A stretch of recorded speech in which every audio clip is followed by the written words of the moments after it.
Hello, everyone, and welcome to the latest episode of Chains of Asmodeus. Welcome back. I just realized I didn't put on my horns. No. And considering You're tonight naked. I'm feeling Your head's awfully naked. Put them on. horny. You feeling horny, baby? It's okay. I want to apologize for that, actually.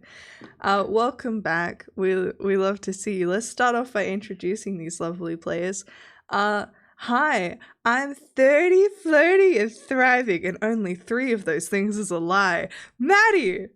Haley! Hi, I'm the 54 tabs that every wizard main has perpetually open on their computer. Haley. Don't I know it? Hannah! Hi, both me and my character are full of blood, just in very different ways. Anna. Diana! Hey, I'm the conspiracy theorist purporting the fact that tall nerd Apollo is actually only 5'6". If you don't believe me, ask them why their door frame is always out of frame. I'm Diana. All of a sudden we see Apollo's camera move as he takes us over to a doorway. Apollo! Hi, I'm the bitch that's about to set the record straight. You see that door?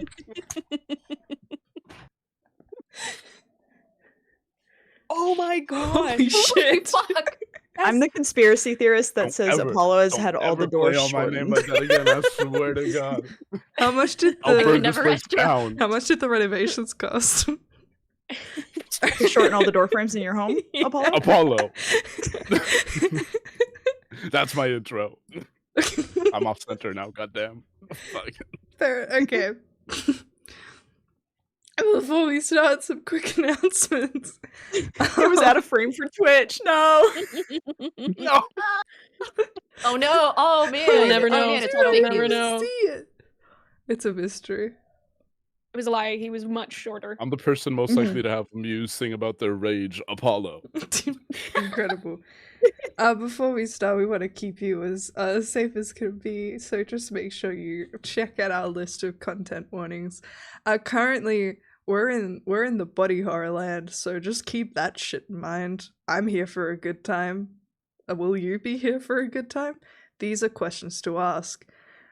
Second, you can also check out our Discord, which is where people send memes and we have lots of chats about D&D. Especially, it's mainly me freaking out about new castings in the Christopher Nolan Odyssey movie. I really hope Rob Pat is Hermes, and if you are watching this in the future and he's not, I'm gonna be so upset. Other than that, hey, the Crit Awards nominations are open. And you, my friends, should nominate these people for things, but also you should nominate Dungeons and Demigods. If you loved the show on this channel and you thought it was super cool, you should totally nominate us. You can nominate us for Best Dungeon Master if you want to. You can nominate us for Best Show. You can nominate Hannah for Best Villain as Kaya. You can nominate us for Best Overlay, which was a little collab between myself and Miss Kiki Do Stuff. It was very incroyable. Also, I'm bilingual. I think. Oh, and any of your favorite players for Best Player. Oh, and James for Best Maps. And Ree for Best Character Artist. Please nominate us and nominate these people as well, because they are incredible and fun and we love them so much. I think, Haley, you're up for Best Chaosium Player. Player in a Chaosium. I've never said that word out loud before. I'm glad I hope didn't I said it butcher right now that you say it. Now I'm Oh, scared. no. We'll see. It's gonna be a vibe. But yeah, you should totally do that. Thank you so much. Other than that, I think we're gonna have the recap. I'm gonna be so real, that entire bit. I'm still giggling about it and it's thrown me off completely, and I'm okay with I'm this. pissed off that my fucking door frame wasn't in shot. I'm gonna go on Instagram right now and post like I'm gonna go to the doctor tomorrow and be like, put the thing up that shows my height. I'm gonna go get arrested so that you can see it in the mugshot. That's what I'm gonna do. And then everyone's gonna keep commenting shit about how you're faking it. This is the Deepfake. bit. This is the Doctor, bit. Photoshop, AI. Yeah, I'm gonna be like, All right. Well, now we'll have the recap, which will be given to us by the lovely Haley. And I'm gonna try my best. You're incredible. My and I love notes you. are, I think they're great when I'm taking them. When I'm reading them back, who's to say? So we decided to head into the Bronze Citadel. Last session, we were looking for Zograt, and he was found after an interaction with another merchant in the town square, which was very funny. Ymir loved putting on a fun little. My note just says Ymir is very funny, so that's that. We meet Zograt. We sign a contract that says basically he's gonna help us get to and from the Warsloths. Not him specifically, but he's gonna have somebody come with us.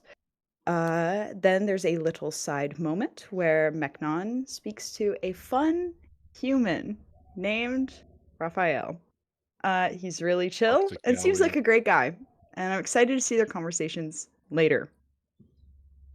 After that, little imp brings us over and we meet Rex Lexkala, who's going to be our guide to and from the Warsloths. We also have to make a deal with him. However, we don't exactly plan to fulfill that deal. We do plan to give him his horn, punch him in the stomach, and leave. So we've made a couple deals last session.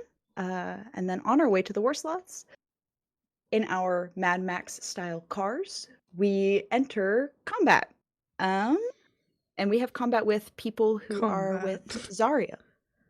Combat.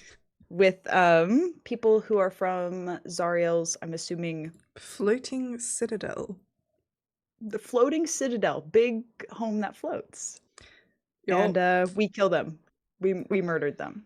And that was the end of last crushed session. them with your vroom vroom car, Mhm. and everyone clapped.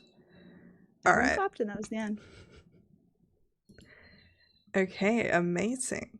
Well, all of you are currently still roaming away. I want to point out that I only just took my medication and it's gonna take a second to kick in, so I might be a little manic for a bit. If you just want to explain any of that previous behavior. Okay, I'm locking in. Everyone, I'm locking in. I'm so locked in. You've got lock this. in. Everyone lock in. Got this. The oppressive heat and dim red dustland of Avernus surrounds you. And Rex Lexkala taking the lead in the death bus while Mechnon and Sol follow in their very beloved demon crusher. Continue heading, hopefully, in the direction of the Warsloth. Though, since Rex Lexkala is taking you as a guide and as a local, you do not need to make any survival checks to see if you get lost in this terrain. You will be able to get there successfully. However, as a few hours of travel passes by you, I am going to need everyone to make a Constitution saving throw. I just got here. Okay. Well, yes. 10. Oh, that's What was so the bad. what was the stat? Oh. Con Con save or sick. con check? Con save. Con save. You'll be so fine. Now, why would you do that to me? But do I have an aura? It's not looking good, guys. I think you do. Do I We get have an TPK by the fucking aura? weather. You're a paladin. Yeah, I for sure. No, your aura's already in you. I think it would just your aura's already in you, my guy. However, I believe Sol would be able to add that to her. Yeah. I'm saving just trying to. throw. I might like that. Yeah. Soul, you get a +3 to the saving throw. And that makes it a 10. Guys, what's up? What's going on? What did Shiloh get? I got a 6. I do have my talisman. That means if I fail a roll, I can roll a d4 to see if I can turn it into a success, but I don't think that that's going to help me. That is an 18 from me. Okay. Ignore what's on Roll20. I misclicked.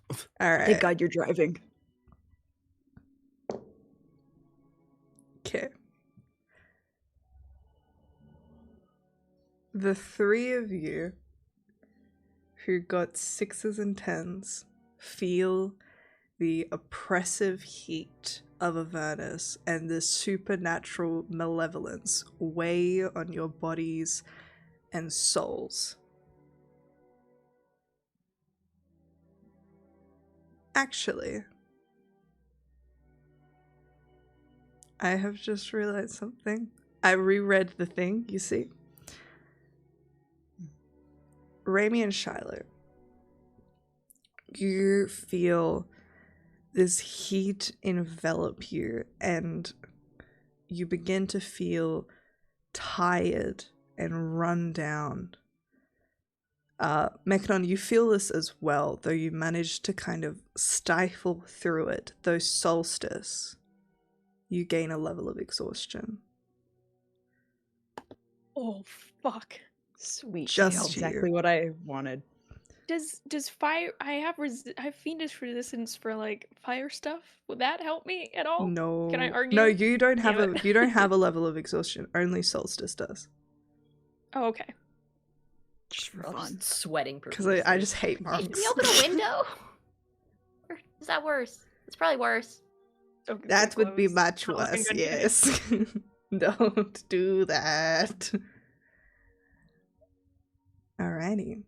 So, Solstice, you start to feel this intense tiredness fill you. And you immediately, while you felt that heat in the Bronze Citadel, it is far worse now that you're outside on the plains. And you are very keen to get into a different landscape.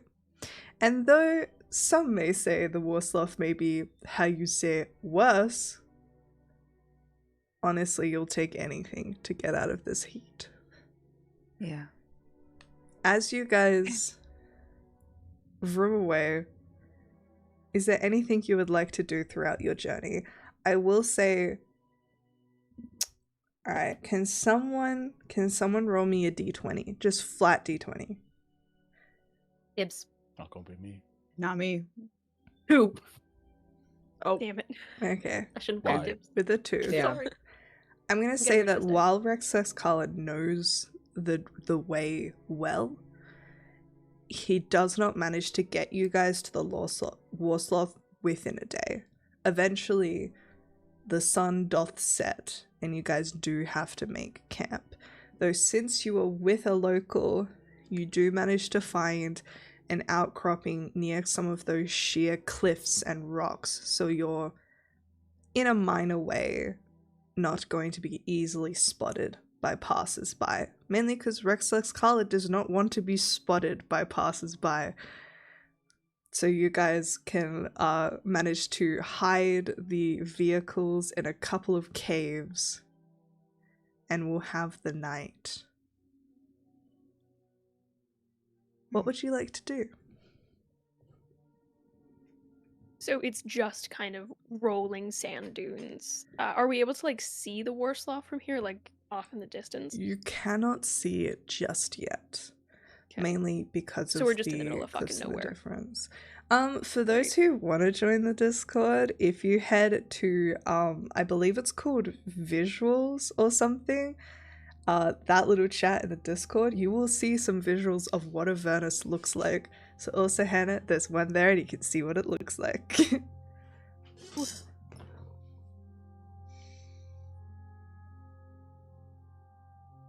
I looks think I have nasty. like tents and stuff if we're not car camping. I have a 2-person tent. Hell yeah. So- You guys could I- probably like So one attach tent for the Mechnon. tents to like the back of the van so you can kind of extend it out.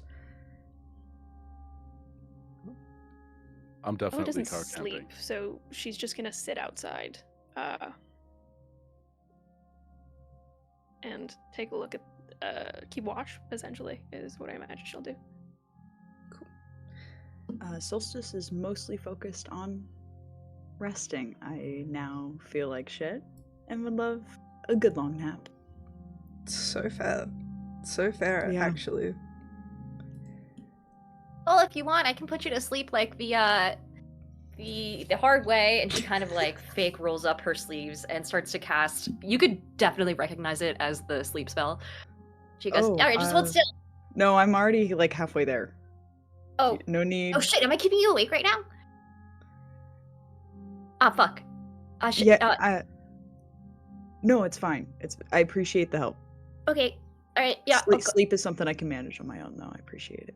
Cool. Let me know if you change your mind. And I'm gonna get my way out and kind of poke my head out of the tent a little bit and peer over towards Shiloh.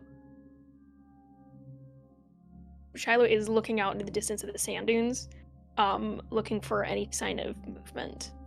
Surprised that the heat that surrounds the kind of sticky humidity, I imagine, that sits here has not let up, despite, because like the darkness doesn't really come in Avernus, right? There's no like It nighttime. doesn't really. It's more so Yeah. that the days are colored by like meteor storms, and the night is where there's like ash clouds or some shit. Like it's more just like Oh great. every day's terrible. Which one is it? And it's much easier to sleep when there isn't a meteor storm. I think that post the battle of stuff, she's gonna take out one of the pigskins from her bag full of blood and take a little snickety snack. And is gonna sit outside just watching. So she takes a swig. It's a leather Capri Sun.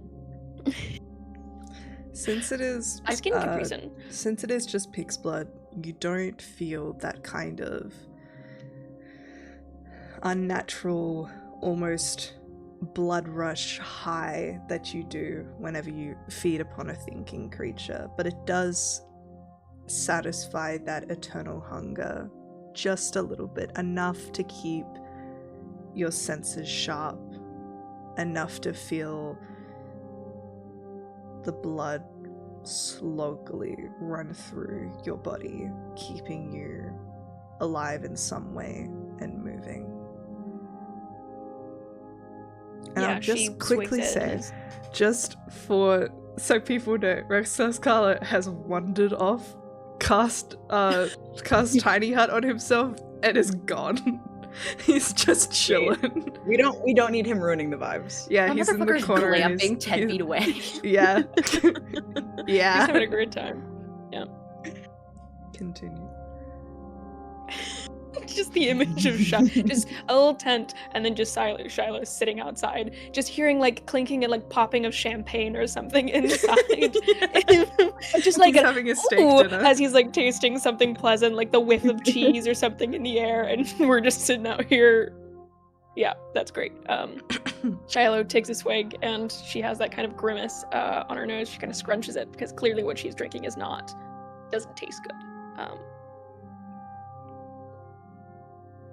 She kind of nods at you as you poke your head out, but doesn't say anything. You can hear her voice kind of float over to you, and she just goes, "Hey, are you having a moment? Should I go away? Do you want a sleep spell? I'm like halfway through casting it. I don't know how it No, works." it's appreciate that, but no, I don't sleep like you do. Oh, don't- shit, I don't- right. And My nighttime, daytime's kind of like she kind of thinks to herself. She's like, my sleep schedule's really fucked. So as much as I appreciate it, I'm okay. No, not a moment. Just keeping watch. She says, gesturing to the dunes. You can see Raimi kind of like scuttle her way out of the tent, pushing through the flaps on all fours, and then rising up to her full standing height and kind of wandering over to you. And she plops down in the kind of dust next to you, and she just goes, "So, is it true that you're a vampire?"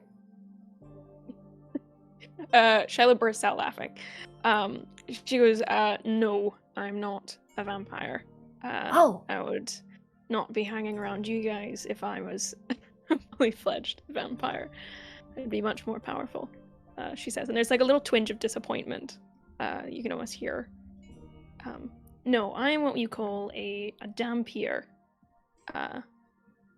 It's vampire, but just a more fucked up name, really. She says, trying to crack a smile. Okay, so you're not allergic to splinters? I mean, I think most people are allergic to splinters. I don't think that's an enjoyable experience for anyone, but if you did stake me in the heart, that would kill me. But I think that would also kill you, she said, kind of poking her. Wait, a stake? Like a... And she thinks to herself for a moment, she goes, wait, I thought your necklace was gold because you couldn't touch... Oh my god, I'm so confused. Glyph, she says, putting a hand to it. And she kind of raises it up, taking a look at it. She's like, it's copper, but close enough. What's Don't like jewelry? She says, smiling really wide. I imagine I probably have to roll some kind of deception roll for that, but I mean, I'm down if you're down. I love yeah, a I feel like roll. So I what need I'll to roll get a you to deception do, for that. my dear, is can you roll deception and send me the total? And then yes. what is Raimi's insight bonus? It's a +4. Okay. Also, I'm using my pretty pink dice today, which is very fun.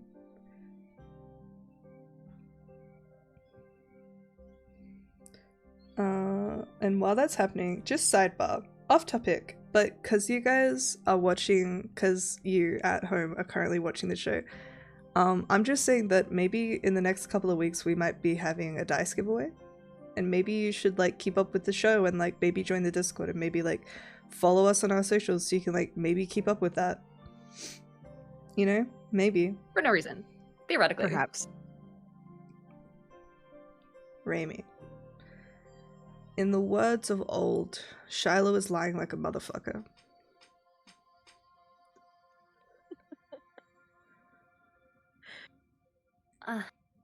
So you don't like jewelry? She kind of looks to her hands. She wears no bracelets, no rings, which I suppose is kind of peculiar for considering the decadence of the rest of her outfit. Everything else is taken off but just the one necklace. So yeah, you could probably come to the conclusion that this is a special necklace of some kind. She smiles and she goes, it was a gift, I suppose. Do I? Okay, well, is it a locket or is it just like a necklace? It's just a chain. So imagine like a silver chain necklace that like the gold chain necklaces that people wear, just in copper. There's no pendant, there's no nothing. It's just a chain necklace. But if you kind of like looked around, and I'll say that like it's pretty easy. She's not attempting to conceal it. There's no clasp on it. There's no removing. There's no like little tie at the end or little hook on. It's just a chain. And if you could get rid of this gift, would you? Shiloh thinks to herself. And she turns to you and she goes, well, let me ask you this. Would you get rid of your shield? I mean, I don't really need it, but like, no, it's cool. It's custom. Cost me a lot. She kind of like holds it up. She still has it on her even now. But the shield is about, my god. It's about devotion. It's about a choice to worship. And a chain that doesn't have a clasp on it is a little bit different, isn't it? Ways in which people worship and different things of which people show devotion to. You once asked me if I had a god, Raimi. I do not. But that does not mean that I don't show reverence. And is reverence what you call it when you suddenly landed here and got incredibly scared about the fact that the big Z is watching us? No, not the big Z, she says, looking to the sand and begins to kind of just like mess with it. There are other powers that be, Raimi, and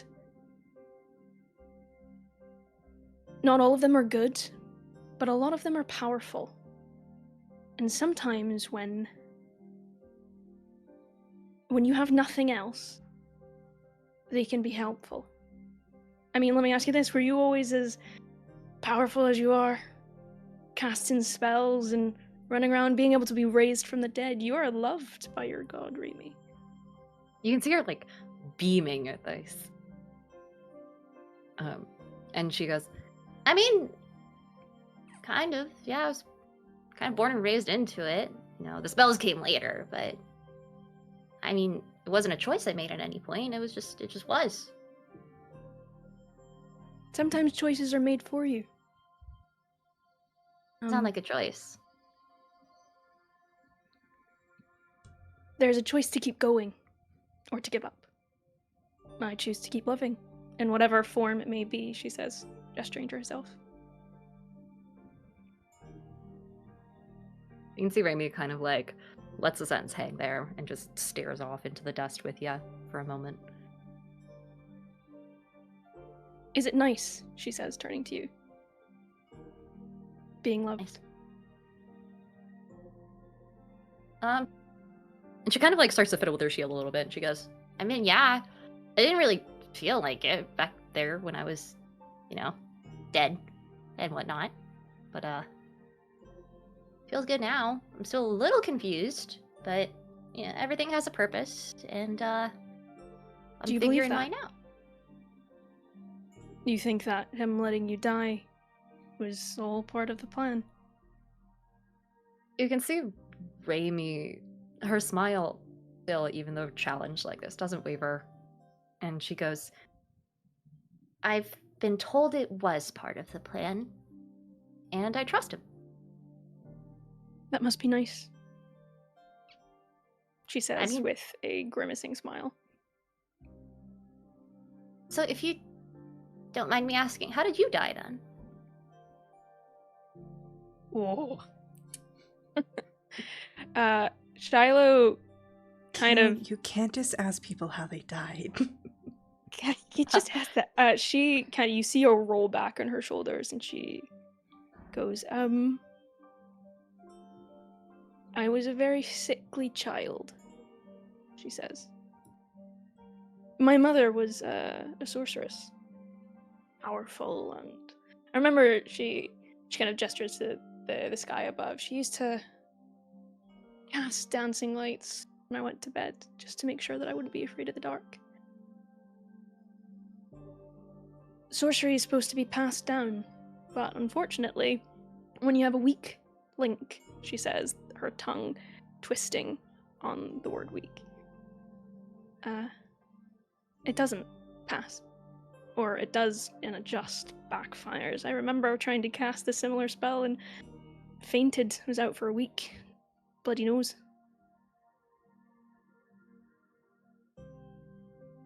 I got sick and, and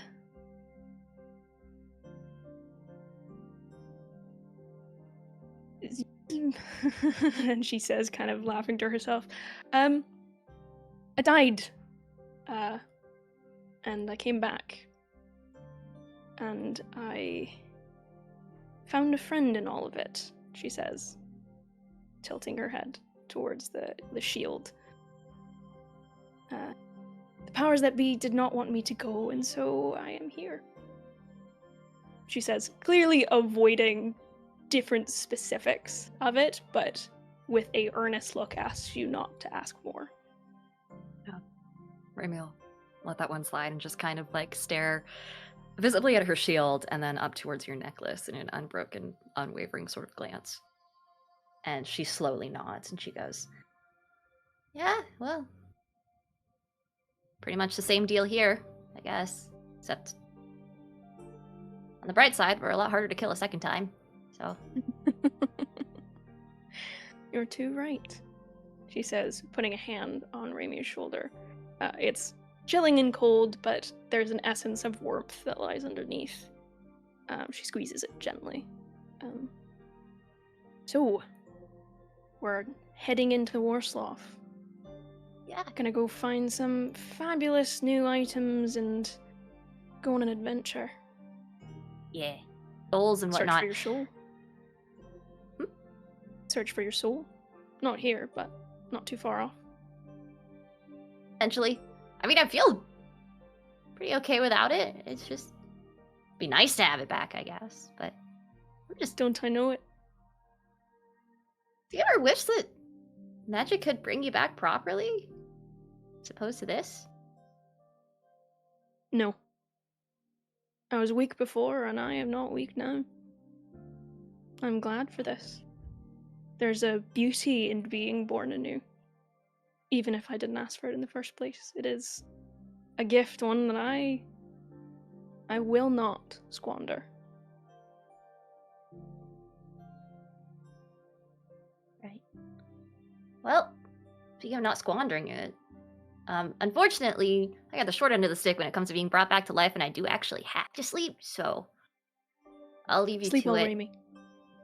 Yeah, and listen, I can't do what your mom did, but, and she kind of reaches over and she taps your pigskin full of blood, and it begins to glow this like gentle sort of white light. It's not like a light bulb or anything, but it's more like a shimmering sort of aurora where you can see it pulse faintly in a field around it. And she goes, I don't know if you're still afraid of the dark, but if you are, you know, hope it helps. And if you aren't, then just bury it or something. I don't know. And she stands and heads back into the tent. Shiloh stares at the pigskin for a while. And then just ends up putting on our chests and taking a deep breath and continues to stare out at the distance. She's going to attempt to commune in some capacity. Alright. I'll Don't say know if it's gonna work. for the purposes of Dungeons and Dragons, we'll say that you and Raimi took the first watch. While Mechanon and Solstice did Big Eepy. Also, Ymir knocked out like a light. She's in the corner. She's probably sleeping like this. She made her bedroll look like Yeah. like she'd like fallen into it. There's like are 17 those- throw pillows, and it's like, how the fuck did you carry these? What are those chairs called? Where you go like, ha. A chase. Yeah, a chaise longue. Yeah, that. So, really quickly before we do that, Hannah, but absolutely we can do that. Can the two of you please roll me either one perception check with advantage or separate perception checks? Is this a dark vision type scenario? This would be, so most likely. Do you want? I'll give you advantage. Yeah. I gave you glowing Capri Sun. Use it Mhm. wisely. Luckily, I've got a decent bit of dark vision anyways, so let's give it a go. Just a perception check, right? Mhm. I am not rolling well today, guys, but I get advantage, right? You do. Because that was 3 on the die. Please. 7 plus 4. Okay. And But I 11. am I'm gonna use my Pact of the Talisman to roll a d4 and add it. Okay. Okay. That's a 3. Alright. So we're up to a 14. Because I'll say like the help that Raimi gave you was the glowing little pigskin. Hannah, can you roll me a d6? Because someone has redeemed encounter roll. Fuck. What the I just hell? written down their name. Hey, They're on my listen, shit it can list. only It's gonna happen go once away. a session, and it probably could have been in a That's worse a place. 2. A 2. Okay. Zariel shows up. Oh, Hey, God. bitches. No. What's going on? Stupid flying thing. You- With a 14, you've got a lot on your mind. You are setting up what you need to set up when you notice the sound of sniffing nearby. Just a... And you look up and you Does it- meet... Just far off in the distance, but close enough that you can make out details of a canine face, glowing eyes in the darkness, and what you see is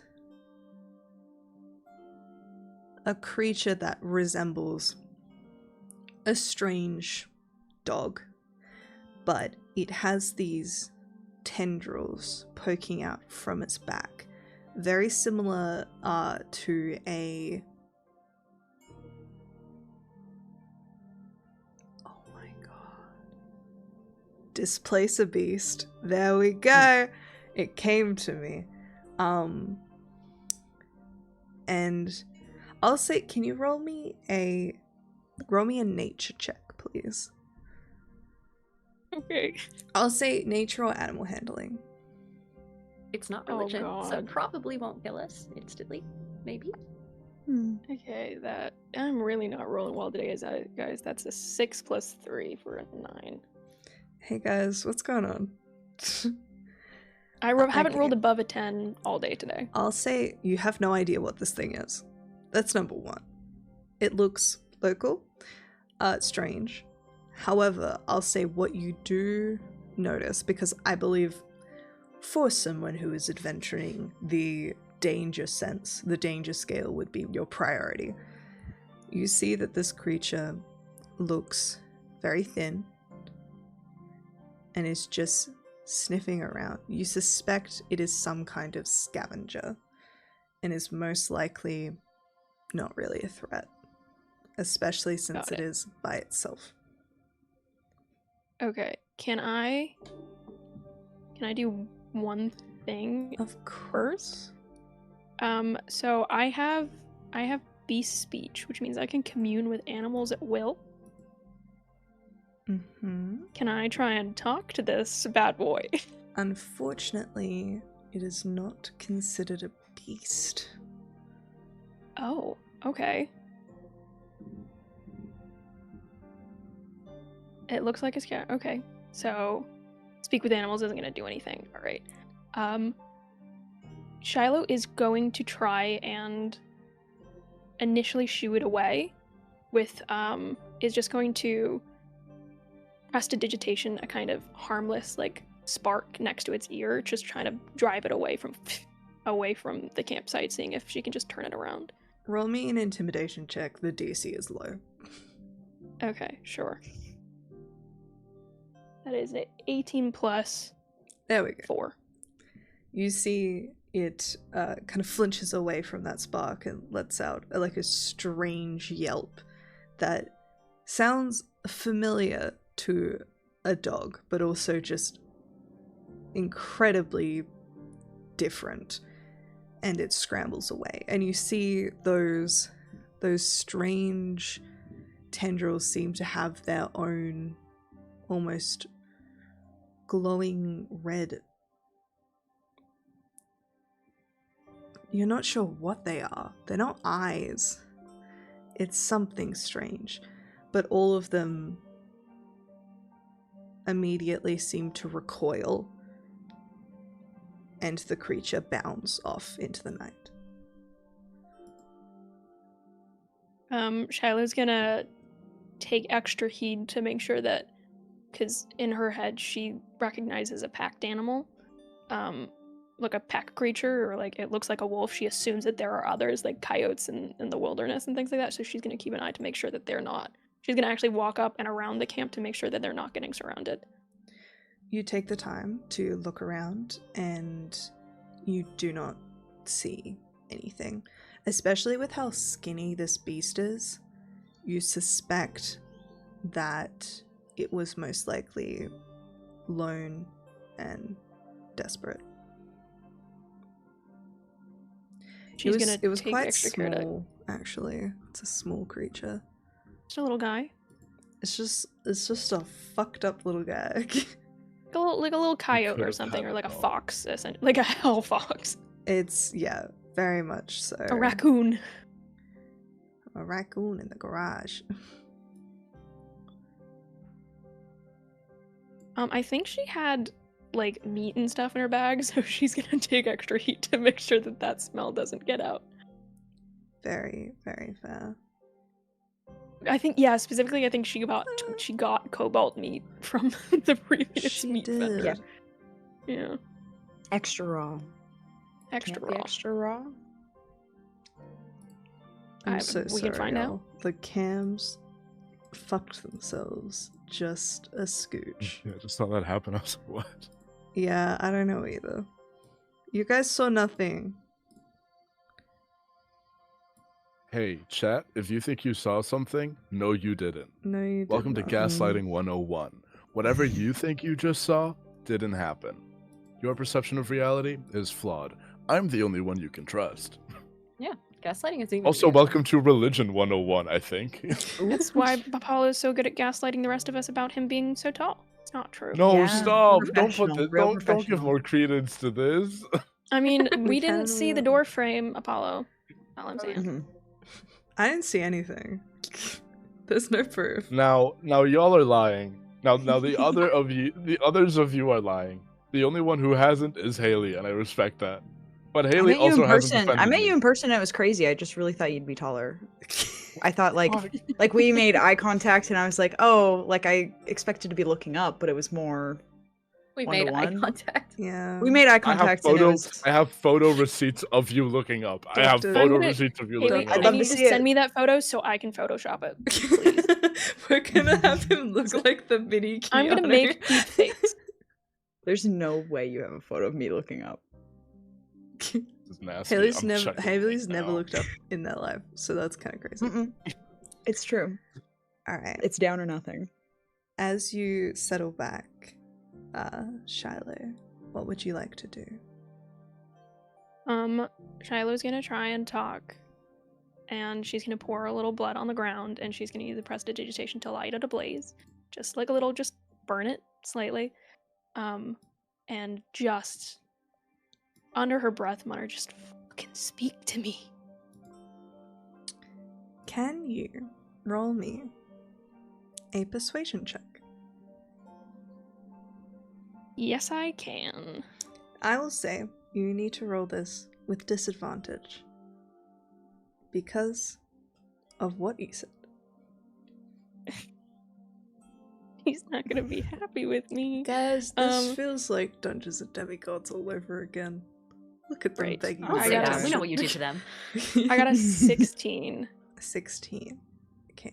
I don't think that's gonna be enough for this bad boy, but she's gonna try anyways.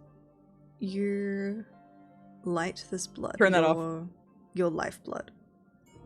You were. So now it comes back. I thought me and Apollo were about to get you. I was like, yeah, I'm on my best behavior. I was like, yes, DM. Won't happen again, DM. And you were quite literally burning your life force for this. This means more to you than anything else would. And you watch it and you wait. And there is nothing. And it's like 2 months, right? Based on the timeline. I'll I say think whatever it could be, it has been the longest period it has ever been without any contact. I think in her anger, Shiloh throws the pigskin. She fucking tosses it. And she just screams and kicks the sand, and she's gonna go on a walk because she's fucking fuming. And is just muttering underneath her breath a series of elven curses, almost trying to get a rise in the hopes that any kind of contact comes through. Oh, Mechnon and Solstice, what are your guys' passive perception? Jesus, no. Roll it my out, dude. My passive perception? Yeah. That's a 9. 13. Alright, I'll say Solstice, you wake up at the sound of this cry, this scream. And maybe just because you were so exhausted, you kind of don't clock that it was a scream. You're more just like, it's time for my watch now. And see Mechnon asleep next to you and just think like, it's gotta wake him up. Was I having... What was Oh, good point. just a... Yeah. I'm like, yeah, sure, you can be terrorized in the night. Why not? You did dream. You did dream. You I dreamed. mean, I don't want to ask for it, but, you know. You dreamed the exact same nightmare. And I will say, Diana, you dreamed the exact same nightmare. This time without an interruption. So perhaps the scream of Shiloh just blended in to the landscape of your own screams. If the scream wakes me up, it does wake me It does. up. Whom am I sharing a space with Mechnon? Mhm. Or was it Raimi? I kind of pictured would have all of invited you you into in her tent, but- just like just a vibe together. That's how I've been picturing it. But if Just a that's pile not and a real, puddle. I don't- How does Mechnon sleep? Please tell me. Oh god. Well, I think I stayed in, what was the name of my car? I stayed in Demon Grinder, for sure. does he sleep like a dad? Is he doing one of these? I thought it'd be like one of those Oh, lizard for sure. sunbathing. Or is it like paintings. super comical where you have that kind of snore that's like shoo, shoo.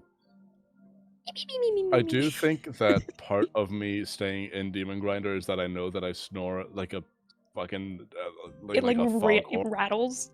It's an engine. Demon Grinder is actively like shaking. I am arms crossed, asleep, full armored, and I'm just waiting for my watch to start so that I can do my morning ritual, my morning routine. like would. fucking, like fucking Patrick. It's like the ice Bateman. cubes in it. I am simply not there. You're taking off a face mask.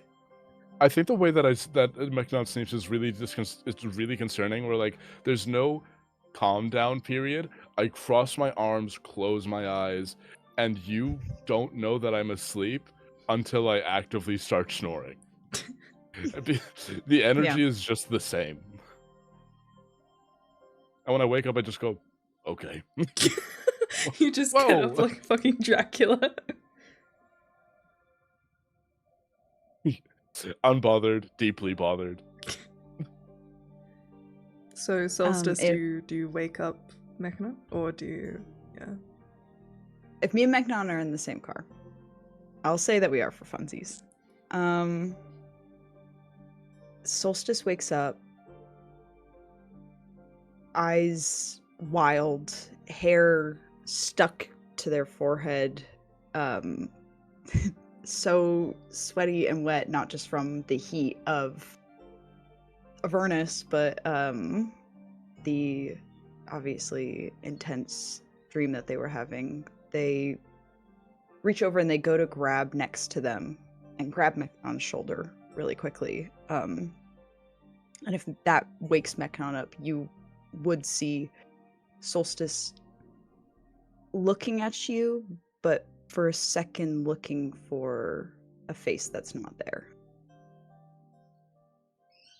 And then begins to calm down and releases your shoulder. That's none of my business. Fair. I think I I think I'll just look at you once you said it yourself, and I'll say, "Are you all right? And I don't mean emotionally. Are you in a right state of mind to be here?"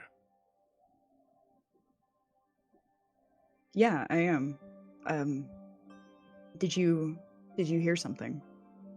You seem like a heavy sleeper, so. I heard nothing. I woke up because I thought I heard it yell, but probably wasn't anything. Avernus is a semi-active war zone. I would be more concerned if we didn't hear any screams in the night. Yeah, I guess you're right. Is there a way for us to check and see if it's our watch? I'd assume if we see that Raimi's gone to bed, it's our turn. So Solstice is just gonna sit up. I figure I can stay in the car to do the watch. So I just sit up and start snacking if Meknon doesn't want to chat about our feelings. I see you start snacking and just kind of like get comfy. I immediately see the vibe. In the place that we are at, is there any way that somebody could sneak up on us from behind? Or is there... Yeah, is there any sort of other entryway that isn't covered that we may have our backs turned to? So, Rex, let's call it specifically put your vehicles in a position where you guys are kind of in a triangle between two cliffs.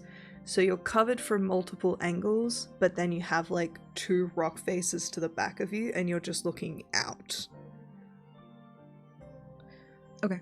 So unless someone like scaled down the cliff or was coming from the sky, you're pretty good.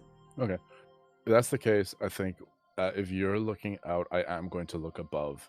So I'm going to get out of Demon Grinder real quick. I'm just going to say, I'm going to make sure that the cliffs are secure. I will return soon. And All right. I'm going to go away because I want to do my like little morning routine. And He I needs need privacy. I need privacy and to clear my mind a little bit before the day. I think very similar to the like to when we were back in Waterdeep before I took the bath where I just kind of washed down my armor. I'm gonna take off the top part of my armor, and I'm just gonna I carry, you know, a couple cloths and stuff. I'm just gonna wipe it down. I'm gonna I think when you are a person that puts so much stock into greed as a vice, there is a level of ostentatiousness that kind of follows. So I'm not 100% superficial, but I do kind of want to see, I want people to see that I got that shit on. So they can't see that I got that shit on if I have desert dirt on it. No. So I'm just gonna clean up my armor a little bit.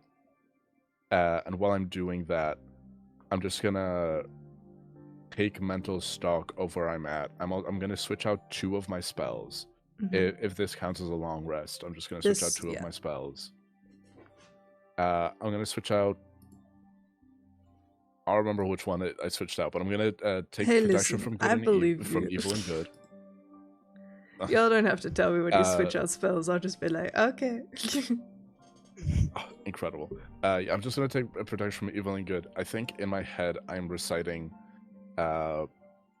almost like my oath, but it is just a set of ideals in Draconic. But the one that I keep repeating over and over and over is strength above all. And I'm saying that to myself as I'm wiping down my armor. Huge. Strength above all, everything that I desire is rightfully mine. And I'm going to take protection from evil and good, because wild that I didn't have that prepared already, honestly. And how are we looking provisions-wise? Like, are we stocked up, or is there a risk that You guys are pretty In like stocked a up. few days, we're gonna start running out of food. I am a strong believer in I don't give a fuck about supplies unless you guys are on like a week-long journey in the desert, which you're currently kind of not, and you're currently at like the tippy top of your journey here. So I will, unless I say otherwise, you guys have food. Probably the only thing Okay. I really track are components and blood for Charlotte. We also, we did stock up 2 weeks worth of rations before we left, so we're Awesome. well Okay, stocked. Perfect. I did So just I will spill a not take the chunk, but crate. we have food. Yeah. Yes, have food. I think Some I'm just of us gonna. get hangry. Real. I don't know what it looks like. I think what preparing my spells for me looks like is just like going through that mindfulness routine of just affirming what my beliefs are, and in that there's a really small moment where my stomach rumbles, and I remember that I do have access to the create food and water spell should I Nice. ever need it. That is good. What I'm gonna do then is I'm just gonna take like a really sharp fingernail, and on the bracelet, I'm just going to carefully just inscribe my daughter's name on it. I'm just gonna inscribe the name Nia on my bracelet of my animated shield, so that I can keep that close to me, and then I'll go back to Demon Grinder. Hell yeah. Well, actually, wait. I'm gonna look up. Anybody on that cliff? Can you roll me a perception check? Do you have dark God vision? damn it! Not in 2014, they don't. Roll with disadvantage.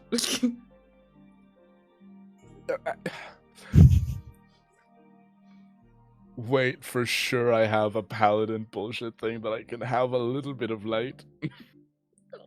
Can I have a little bit of light? This little light of mine. Shiloh's I'm also seen Mechnon get out of the Oh, truck, 'cause for she's like sure. been around. She's like just, but I imagine Mechnon doesn't have good like dark vision at all, so just didn't fucking see her. And She also, also has one like, with the an already shadows, dark so vision. she's technically invisible in the dark. So just watched Mechnon do all of this. I'm picturing Becker. Damn, as you the, saw like, me take my shirt. everything Oh my is God, you saw me working take my out for shirt off. me. One of those Yeah, stupid Shiloh's just been TikTok staring sounds. at Mechnon. He's watching Mechnon I'm take out his ripped, and little that's really fun for me. handheld mirror and going, "You are worth it. You're beautiful and you're strong." Watch him do his affirmations. You're so strong and so beautiful. Good Yeah. job, Character Mechnon. assassination. I'll say, like, just for funsies, she definitely casted comprehend languages just so she could know what he was saying to himself. Real. So, like, all those Goddamn. affirmations, she got it. Real. What'd you roll? What'd you So roll, that's a bud? 6 on a die for a total of 5 because wisdom is my dump stat yet Hell yeah. again. You do not see anything, and you feel confident I like. that you have got this shit on lock. Solstice, can you roll me a perception check with disadvantage as well? Because you are a human. What? Who told you that? The stat sheet. 5. Sick. Both of you I'm feel very looking. confident that you have this shit on lock. Shiloh, We're both like. eventually we can't see you shit. do We're both like, start yeah, feeling lockdown. the Two dumb pull and bitches the saying, yeah, need to exactly. trance. Will you do so Right. tonight?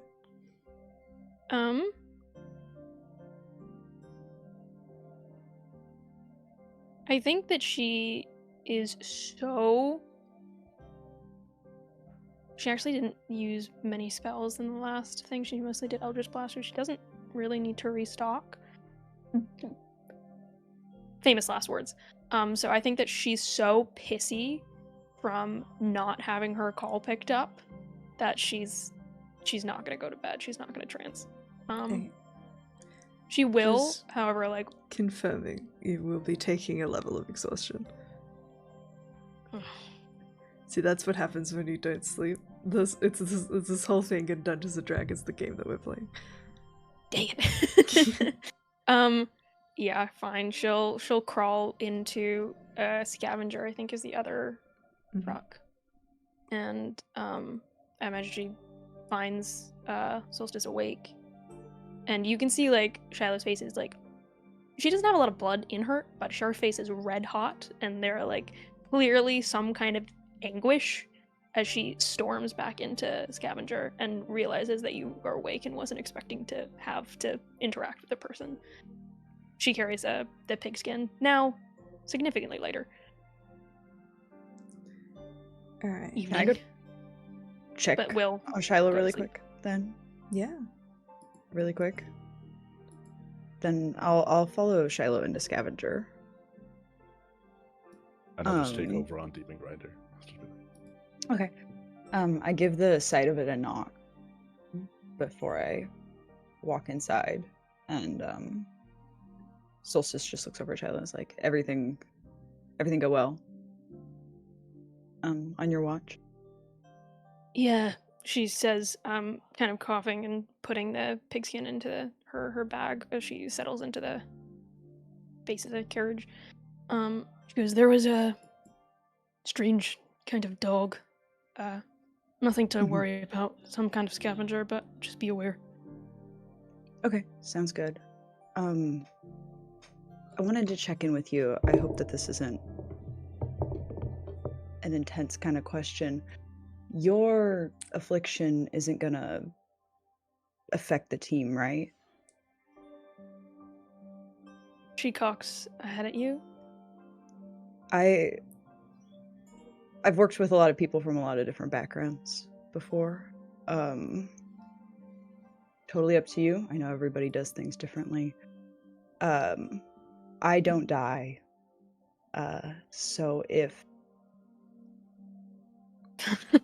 it's gonna take a lot more Shiloh than losing some kind of blood. I just want to looks around and excuse me, what do you mean you don't die? It's gonna take a lot more than losing blood to kill me. I'm just Are you saying. offering? I am politely suggesting that it's an option if you need anything at all. Shiloh is going to kind of cock her head to the side, and she was sitting back and now moves almost all fours and moves towards you, kind of pressing her hands, and cocks ahead and goes, the fresh thing is always better, she says with a smile that kind of showcases her fangs. But I must say, you're immortal? That's a peculiar thing, no? Not immortal. My training has made it difficult for me to die the first round. Just kind of fucked up to happen the first time. You get unlucky, but Lucky I'd you rather have you. power coursing through your veins that most people would kill for, she says, kind of now sitting like a little uncomfortably close to you. I imagine like if this is the boot of the cart, she's like face to face. She now crosses her legs and sits in front of you. Yeah, it was originally, I mean, you know, I've lost my wife. I didn't know it was your wife, but I know you'd lost someone. My condolences, she says. Thank nodding. you. It was originally in hopes that, you know, I'd get to stick around with her as long as I could. Shame. But I suppose These it has wishes other. always seem to backfire. Yeah. She says knowingly. Yeah. But I suppose it offers other benefits, and I'd prefer you to find. I'd prefer for you to feed from somebody who won't die from it. Keep that in mind. But I do have 2 weeks, well, weeks worth of blood to keep me sustained, but should I run out? She says, and she puts a gentle hand on your face and runs it along your chin and almost like boops you a little bit. I'll think on your offer. How terribly altruistic How kind. Whatever gets us through all 9 levels, I guess. Right, gotta get your soul back. Though I don't imagine that will end you back up in the grave, so if you can't die, why bother getting it back? A lot of... I just like to take care of unfinished business. Like everybody, I guess. I understand. But if you want to speak to someone who knows a thing or two about dying a few times, I'm here. I could say the same for myself. I think we're gonna be friends, Solstice. Good friends. Glad to hear it. Yeah. Solstice takes... removes some of the sweat from her brow. Not due to the conversation at all. Oh, baby. All the heat of Avernus, 100%. And Yeah, it's definitely heads- getting hot in here. And heads back to Demon Crusher. I imagine I have Raimi was please- just snoring and asleep the whole time, like in the middle. Just between you guys. Just Yeah. Can I Just please clutching have a heard Snaplock all ferret. of that? Can I please just have been watching or something? A fucking kinda Drax in just the need to corner win- with the pine nuts going, I have been here for 3 hours. Roll a perception check. God, I know. Hey, okay, I guys, know. I know that we are This is- actively, I know, but this is how I'm you a did -1. this. This is on you, bud. but I kind of really want to clock Tchaikovsky. No. Okay, it fell out of my hand and it landed on a 17. That's a 16. Can I please? Can Oh, I yeah? clock? Through the power of toxic Yuri, I'll allow it to happen this once. I think Vecton, you hear bits and pieces. I hear bits and pieces. I see the hand. I see the boob. And when Solstice sits in Demon Grinder again, I just go.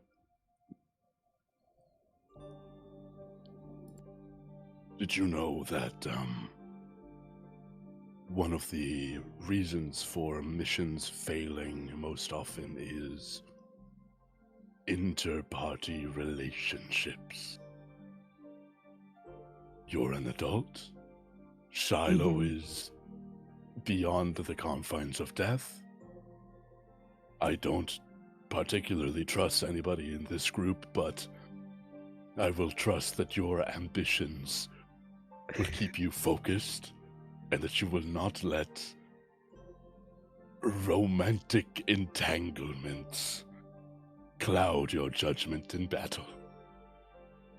And I trust that you're an adult who can mind their own business about who, what, Absolutely. and where I become romantically entangled with. Hey, your entanglements are none of my business. Thank you. Okay, let's keep it to yourself then. Humans and elves, they don't even have a tail. What's the point? Alright. Don't say a single thing to that. Alright, I'll say,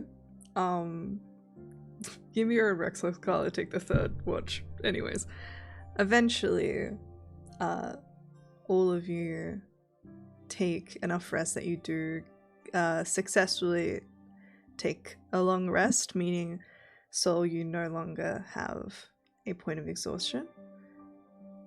However, can I please have everyone roll me a wisdom saving throw? Why? No. Because I said so. I only have a +8. Oh man. Oh, this is the if thing. anybody I'm is- good at this. Would anybody be close to me? Like within 10 feet of me Soul. when we're rolling this? Yeah. So you get a +3 to this again. Thank you for rolling good die. That's a I got 25. a nasty, dirty, slutty little 20. Hell yeah. Incredible. 23. Cool. Hail Nerd Apollo. Jail. Raimi and Magna. I got a 12. Cool. Magna, buddy? I got a 25. Okay. For a wisdom saving throw? I rolled a 19. That's the most I've rolled on that die Hell yeah. ever. All of you are fine. You all feel, as you wake up, this kind of nagging feeling in the back of your mind, though you seem to overcome it. Where your bodies failed you, your mind stayed sharp. So, you guys wake up the next day, long rested, though that heat is still stifling over all of you.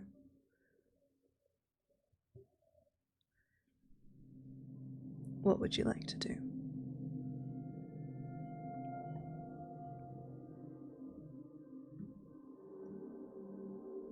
I mean, we should probably head towards that horn sooner rather than later, right? Indeed. Yeah, I get it suggest out we of the go way. to the. Sorry. We need to look for a horn. No, no. She says, giving Sol a wink. Horn, brother, out. That sounds Horn, like an excellent plan, Rex Carla says, appearing behind your group. Disgusting. Jesus Horn, Christ. additional enchanted armor or weapon for Oh, yes. Sograt. Additional visual reference for Rex Carla. The orangutan from Cloudy with a Chance of Meatballs 2. Moving on. All of you climb back into your infernal war machines and take off, following Rex Carla's guide. Can someone roll me a d20? Not me this time. I'm on it. I'm on it. Okay. I'm on it like Does Donkey Paulo? Kong it. That's a 16. Alright, that's fine. You guys, eventually after some time, begin to see a mark on the landscape that gets closer and closer. You only see it as you maneuver around some of those sheer cliffs and see the dark pit awaiting you. From this distance, you can see surrounding it are several tall spires, like watchtowers, that encircle it, though, like Rex Carla had described, they are heavily spaced apart.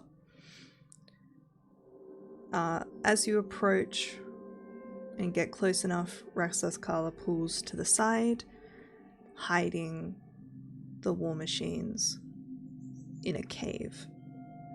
You can kind of see tire marks here, and you suspect this is like his spot. He comes here a lot.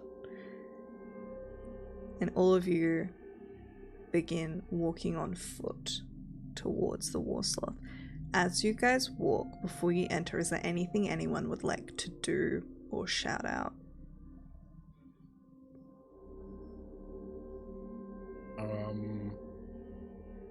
How long is the walk going to be? Do we have an idea? Like half an hour. Not worth me Okay. casting any. More so if there are any Oh. like last 8 hours moments that anyone wanted to like. Listen, there's no wizard here, but sometimes I like to do that so they can go, "Hey, jump!" And I go, "Good job, bud." And then we continue. Alright, I could cast Armor of Agathis, but there's really no point in this. save that. Not yet, anyway. Alrighty. As you guys get closer, Rex Carla leads you to a small gap right in between two of the sentry towers, where some of that strange outer wall is crumbled away. His secret entrance. As you get close, Restless Carla stands on the opposite side of the wall and reaches into his bag and hands each of you a small vial of a silvery powder. It should be in my homebrew collection, but this is called Condensed Order. All of you should hopefully be able to add it to your inventory. You have one each.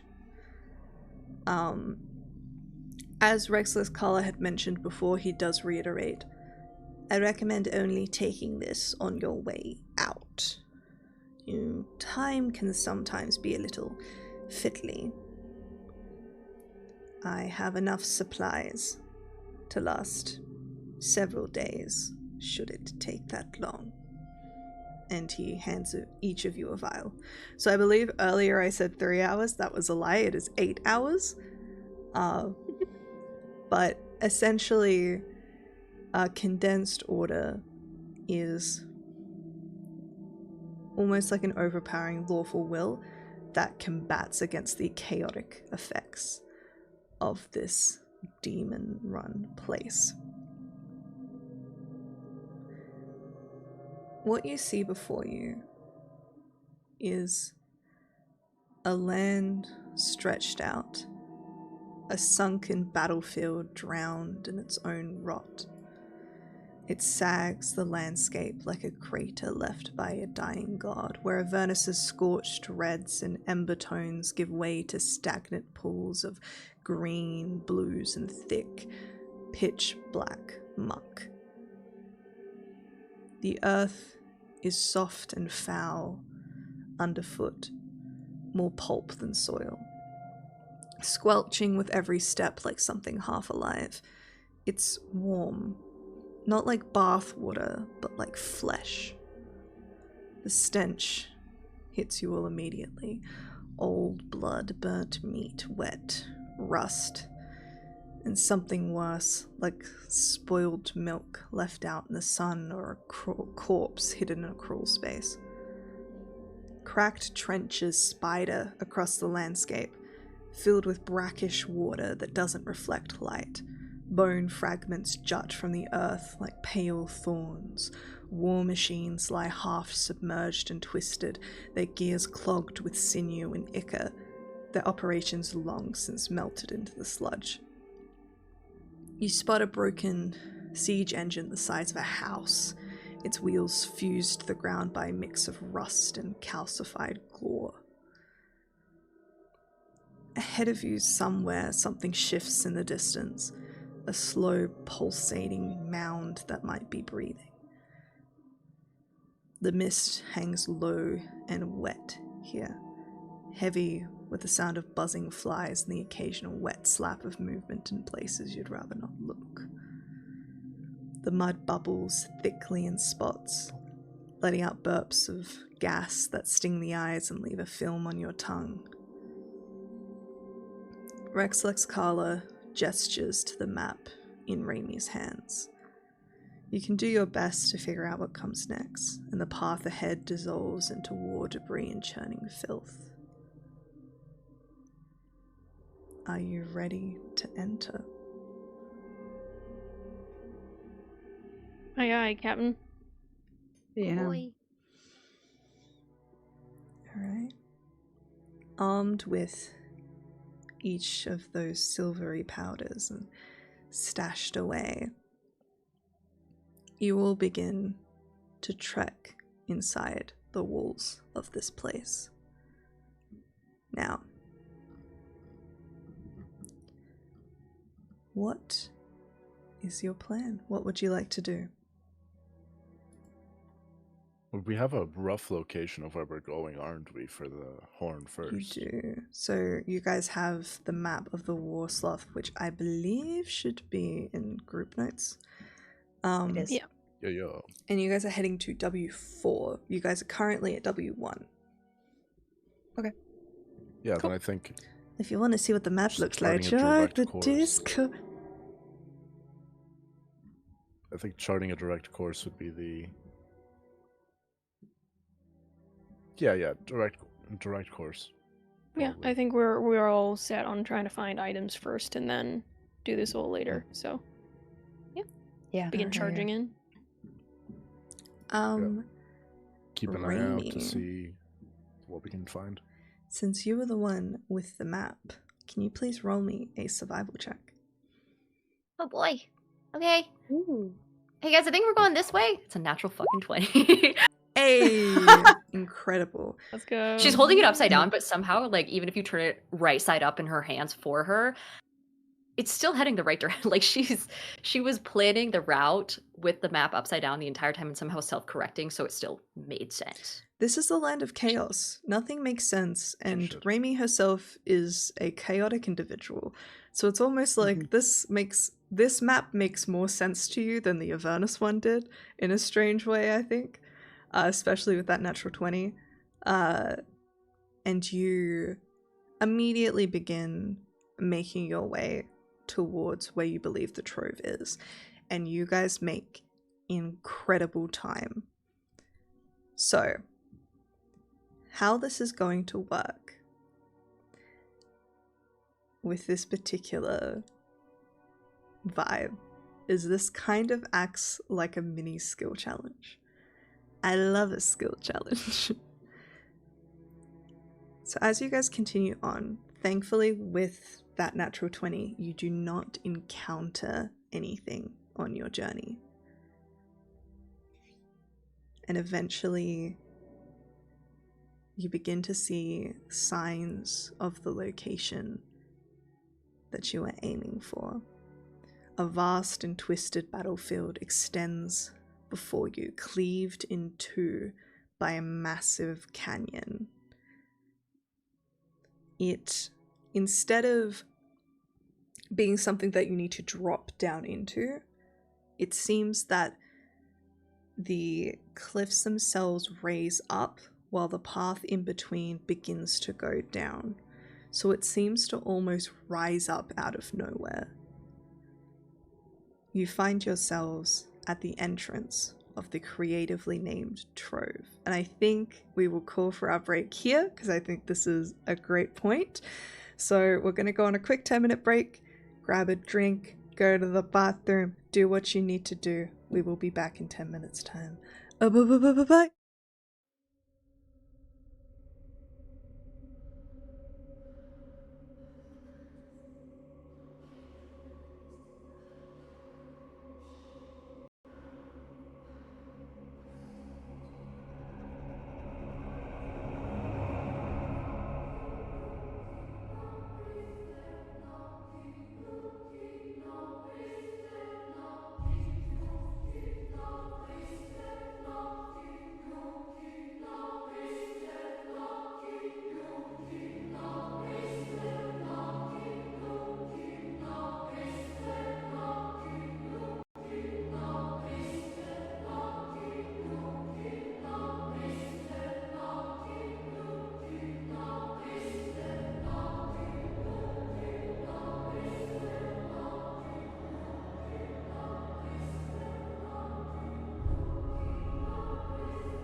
Hello and welcome back.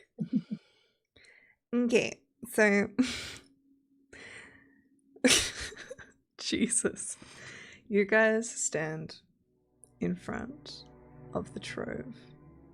This break in the landscape of the Warsloth that could be perceived as nothing other than that. As I mentioned, this is going to act as a little bit of a skill challenge. So every hour that you guys spend searching this particular region, one of you will be making a survival check. And if you succeed, things happen. If you fail, things happen. It's a fun time. So, with that in mind, is there anything you guys would like to do before you begin your investigation of this particular place? Can the same person roll the survival check over and over, or is it going to be Yes. different people? Okay. Just wondering. So long as it's not me rolling, we're good. I got a plus Or 3. Meknon. I think Meknon should roll. Maddie, Mm, why do you want to see us fail? Because what I it's wanna know. funny. funny. I have a +4. I'm searching through my spell list, and I do not have Bless. I only have Bane. Not that kind of cleric, guys. Mechanically, I am not built for looking for things. I'ma just. I'm looking. good at putting them in the ground when I find them. Yep. Alrighty, I don't have anything extra. you're to all do. good. So, how do each of you spend your time searching and trekking around this place? What are you keeping your eyes out for? How are you acting? Are we in this- are we splitting up or are we moving together? I assume you're moving together. If you split up, that'd be an interesting choice that I would encourage. You guys should totally do that. It's a great idea.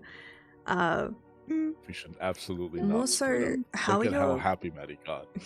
Yeah. how are your characters reacting to being in this place that feels so wrong and so alive and like it's watching you? I think Think Shiloh's Meknon. intrigued. No, Go you for it. finished a full sentence, so you have to keep going. Oh lord. I think Shiloh is realizing that for the first time in her life, nobody's watching her. And that is terrifying and a little freeing. So I think that she's in this wide open space and is quite contentedly looking for the horn. Specifically, has her eyes out for the horn. She wants the horn. Looking for any shiny object in the distance, kind of any glinting. Fair enough. I think the effects of this place is that it just feels wrong. I feel like in Meknon's body that feels like when you think that a fight is done, but you don't know that you're about to get sucker punched in the gut. So instinctively, Meknon is just tensed up, always just sort of on edge, eyes scanning, but very intensely. Like, mechanically, they can't always have a prepared action, but they always have a prepared action to just jump in case something tries to sneak up on him. But for the searching, if this is just like ruins of war, I think Meknon is going to try treat the landscape as a storybook and try to piece together what events would lead to wreckage like this, and what can I therefore expect to find in wreckage like that. Incredible. Very cool way to think about it. Definitely this place, you try and find that connection and you can't, and it's frustrating because this place is so layered and so overrun that everything is just built on top of each other, almost like a physical manifestation of what the Blood War represents, which is endless violence. That there is no story to be seen. It is simply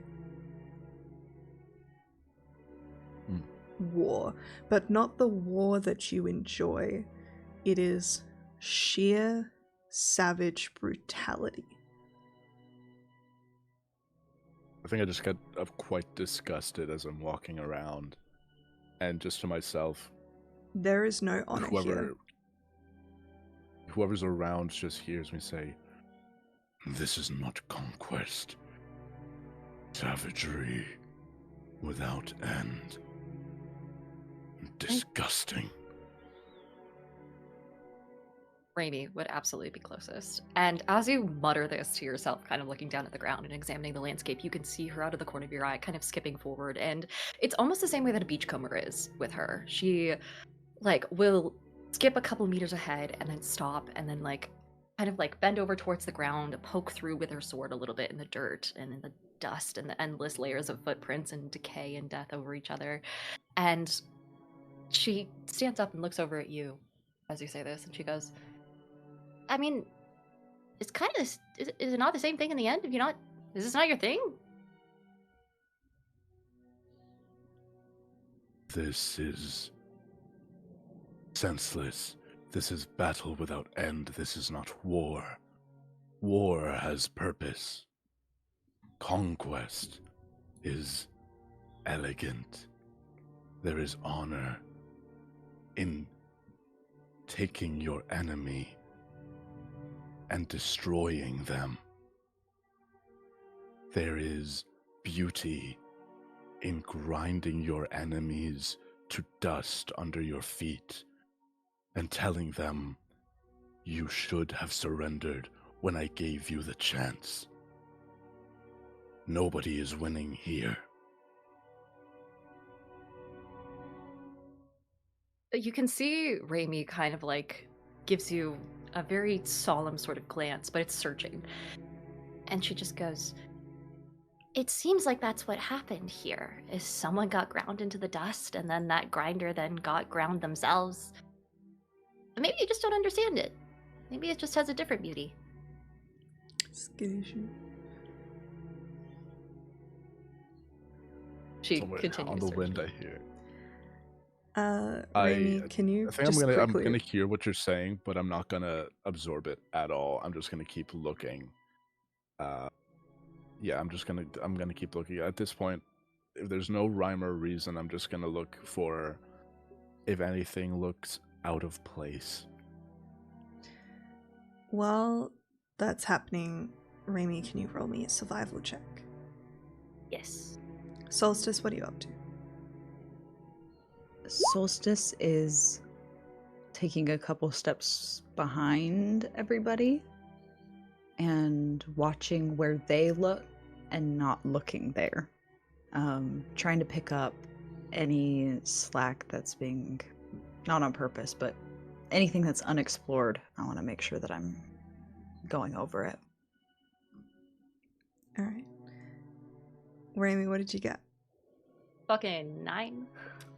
Ooh, that's what we call a failure.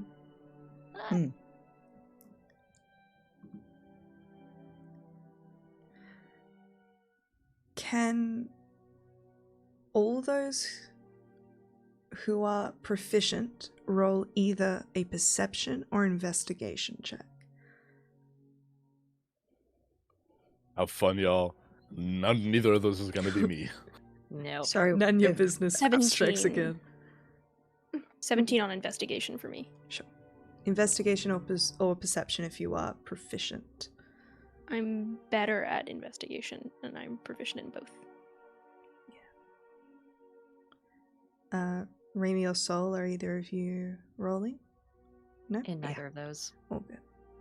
Oh, if we're proficient? No, I'm not proficient either. with that roll, Shiloh, you are looking with an eagle eye over these items.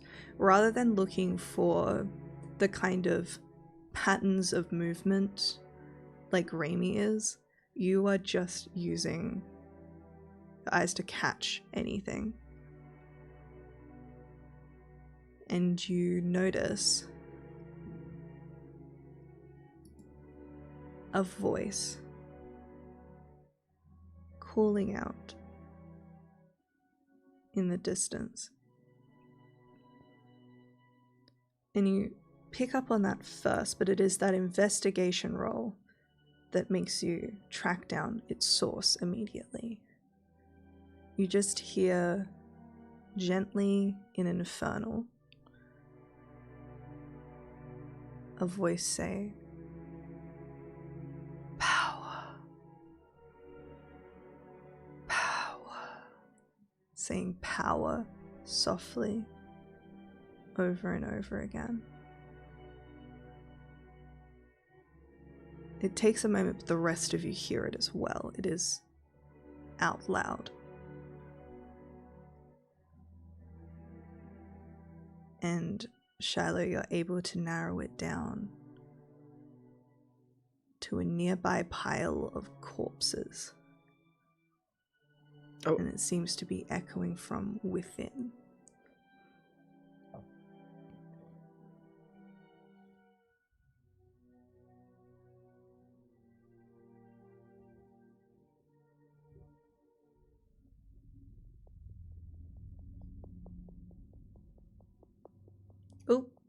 Oh, I was hoping it Oh. would I was hoping it would end up being Yeah. fine.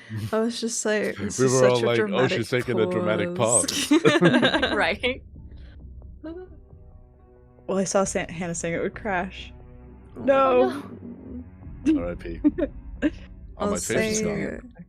in the meantime, the rest of you do see what Shiloh is looking at, and you do hear the sound. What would you guys like to do while we wait for our Goyle? I'm gonna shoot a sideways who? glance. To whom do we owe weapons and or armor? Back on Avernus. Zograt Zograt. and Rex Lex, Just so. or the horn is for Okay. Rex Lex. Yeah.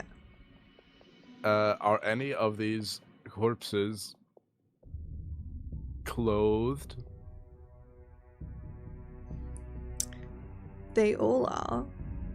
They're all With armor? wearing the same armor. I'll say, can you roll me a nature check? Of course, my friend. Nature, you say? Yes. I have a +1 to intelligence. Wonderful. Congrats. That's a 12. That's pretty good.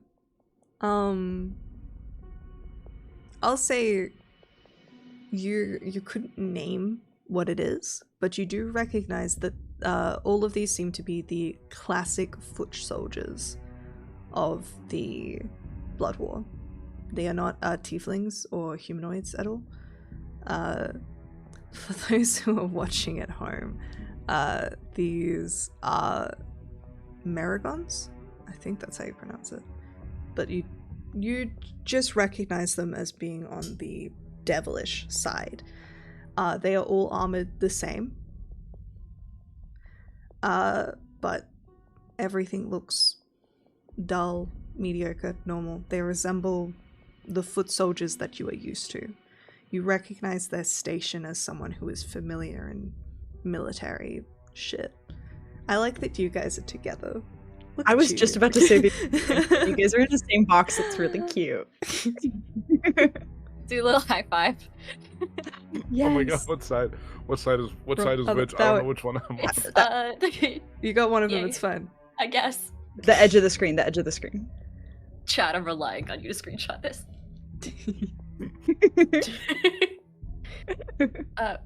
Yay. Thank God, my back. Welcome back. Alrighty. Welcome back, Bookie. Can you hear us, bestie? Hi, Pook. No, not the audio too. Hello. Hello, we can Hey, My we can Wi-Fi hear just you. decided to Okay. completely die. Everything shut You're good down. now. I was frightened. She was scared. I'm back. I promise. I'm sorry. So what happened Shiloh was just fell down a sand dune. yeah, so much happened. They've walked up to the pile of corpses, and Mechnon has determined that these are foot soldiers of the Hell's side. And all of them seem to be just equipped with standard armor, standard weapons, nothing too special. The voice seems Any to of be this coming worth bringing from back? within. Roll me a history check. I feel like history gives the "how much is this worth" vibes. Can I You know, also do warrior to history? warrior. Yeah, go I'm for using my knowledge of the history of warfare to be Yeah, like, does this the DC armor has and been weapons set look according to that. I got a 21. history? Yeah. That's a dirty, slutty 20. Okay. I'd say both of you just recognize from the lack of runes, the nature of these particular soldiers, that it's probably not worth it to bring back. These would be like heavily blunted swords. If you just needed metal to melt down for something, maybe, but most likely it will just weigh you down. It is up to you. I'm gonna wait. I'm gonna take a mental note of where we are relative in case we ever need to double back, and I can just be like, yeah, worst case scenario, I can just take a bunch of it and just be like, look, it's all we could find, but you'll be able to make something out of it because for sure you have a forge somewhere here. But I'm gonna keep my eyes peeled for better stuff, and I'm gonna let the people that have magic that's actually good for things other than punching to take care of the creepy voice. Can I get within maybe like a couple feet of the pile? And to the rest of you guys, Raimi just kind of like goes up and just kind of kicks at one of the corpses with her foot. And then to anyone who happens to be looking at her, you'd be able to see her close her eyes and just hold still for a moment. And Maddie, I'm gonna listen for any heartbeats if I can. Roll me a medicine check. I shouldn't have to, I don't think. I just messaged you. Oh, good. Oh. Class feature ass. What the fuck are you doing? You don't Yeah. sense anything. I will say, it's more that you don't sense any movement at all. However, that voice is coming from within the pile.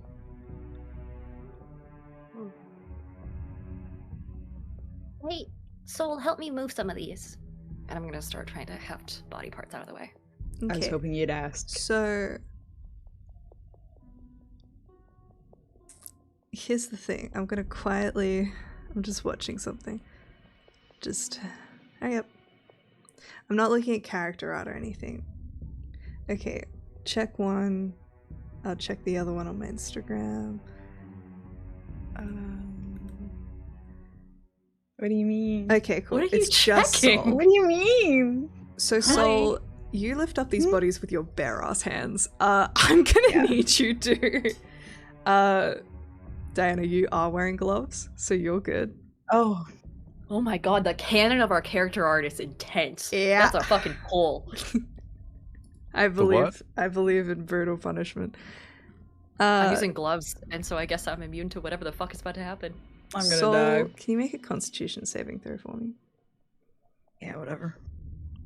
Shiloh does have gloves, but she doesn't do manual labor, so. Is a 13 good enough? No. Yeah, okay. Okay. So, the two of you begin picking up these corpses and moving them out of the way. And eventually, after a time, I think Shiloh would pick up on it first. You notice an item in the middle of them, clutched in the hands of one of these corpses. A bow. And that whispering gets louder. Pow.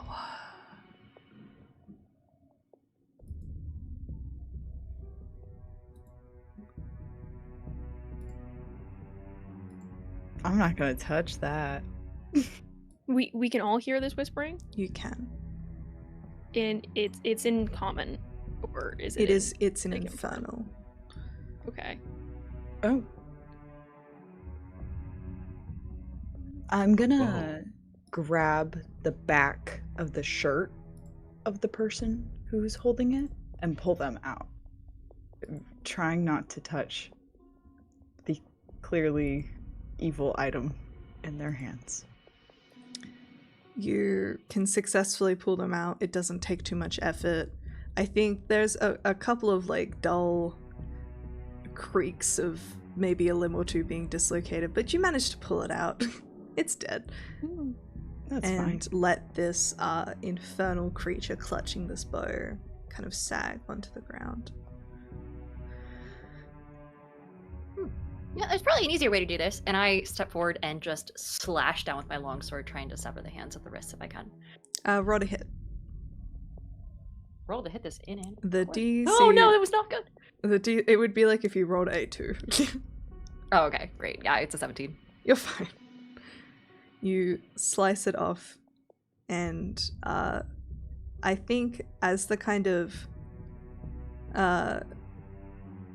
almost like nerve endings and muscles that have been clutching onto this are like severed, the fingers do become limp, and the bow itself is pitch black and very sleek, and it's just sitting on the ground. Who wants to touch it?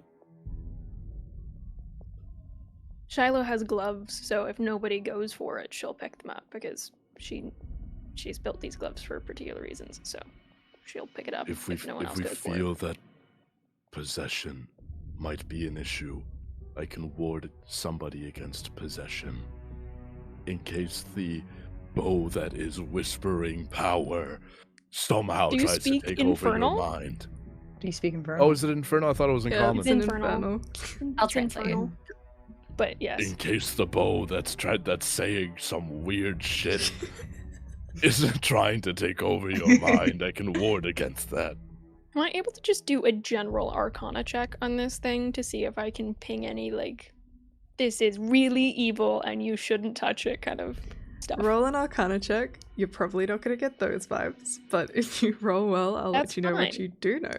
Not that it would particularly stop Shiloh from touching it, but I'm curious nonetheless. That is a dirty, nasty little 20.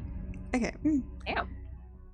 You kind of already clocked it with the whispering voice. You do recognize that this is a magical item because of the inscribed runes all over it.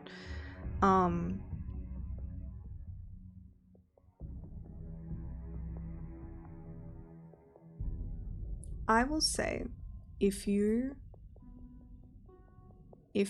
roll me a DC 22 history check, you might recognize what this item is. Okay. 22 history. Alright, so I have +7 to history, so it is possible.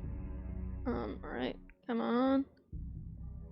Alright, that is a dirty 20. That's a 13 plus 7, but I'm gonna use my Pact of the Talisman to roll a d4 Okay. to see if I can get that.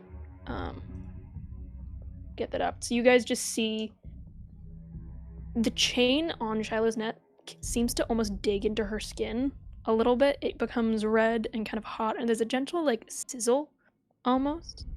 And that's a 2, which means I do hit the mark. Okay. You recognize this item simply because it has been spoken about in your presence. I don't think you know exactly what it does, but I would say perhaps it was a weapon that someone in your court or family was looking for and hoping to wield. This item is known as a oath bow. Oh, I got a little bit excited there, sorry.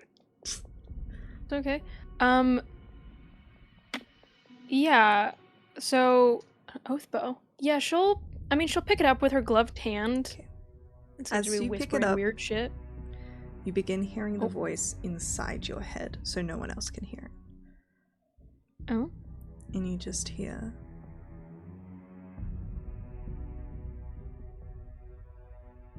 I can give you what you want.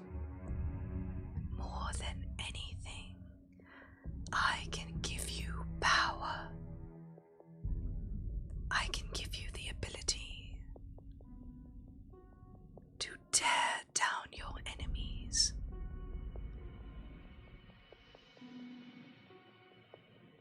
Can I? This is telepathic? So like This I could is- speak back and no one else would hear me? You can attempt to. Yeah, Shiloh tries to think really hard, I guess. And simply says, "What can you offer me that I do not already have?" Rage. I've got plenty of that. There is never enough. The rage I offer you is divine.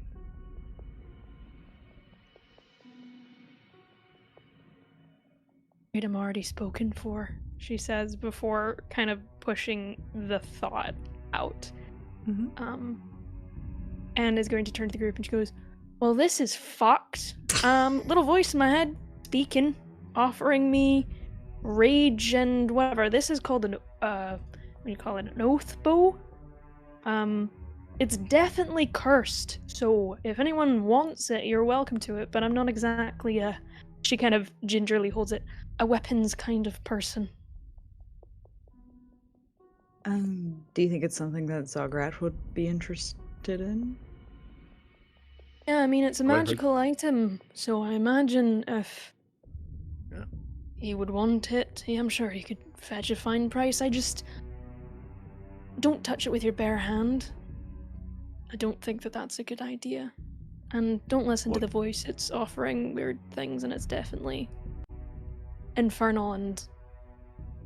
Well, from personal experience, I wouldn't make pacts with bows.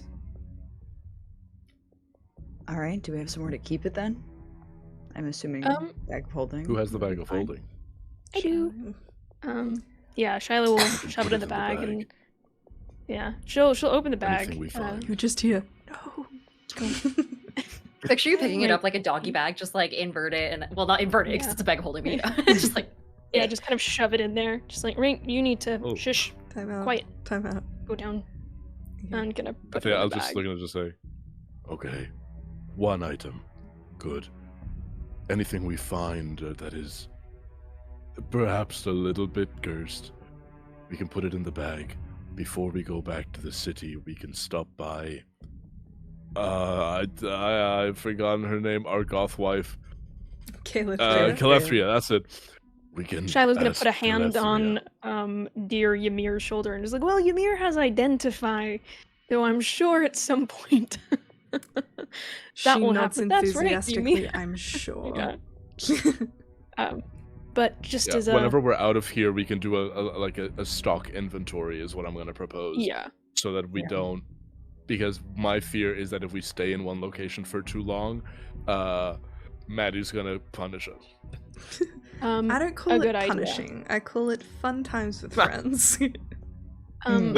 Yeah, Shiloh's gonna look to the ground and go, just as an FYI, in terms of touching weird or magical speaking items, I wouldn't advise it.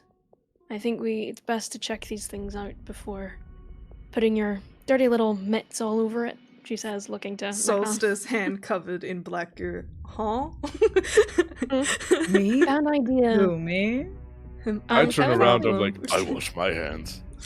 Shiloh does have, she keeps several pairs of black gloves on her at any given time, so if somebody wants a pair of black gloves, she does have, like, another set. I think the only 'cause people these who ones get don't dirty. have gloves are Sol and Ymir.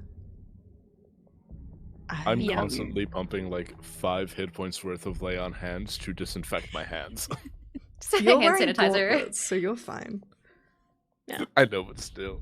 It's part of his 12-step I don't- skincare routine. I don't think Solstice wants any gloves, thank you. Fine. But anything can go in the bag. It's got quite a decent bit of space. Sounds good. Alrighty. So, with that,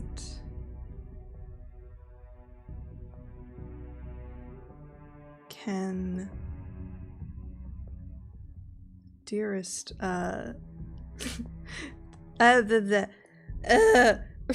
fucking hell.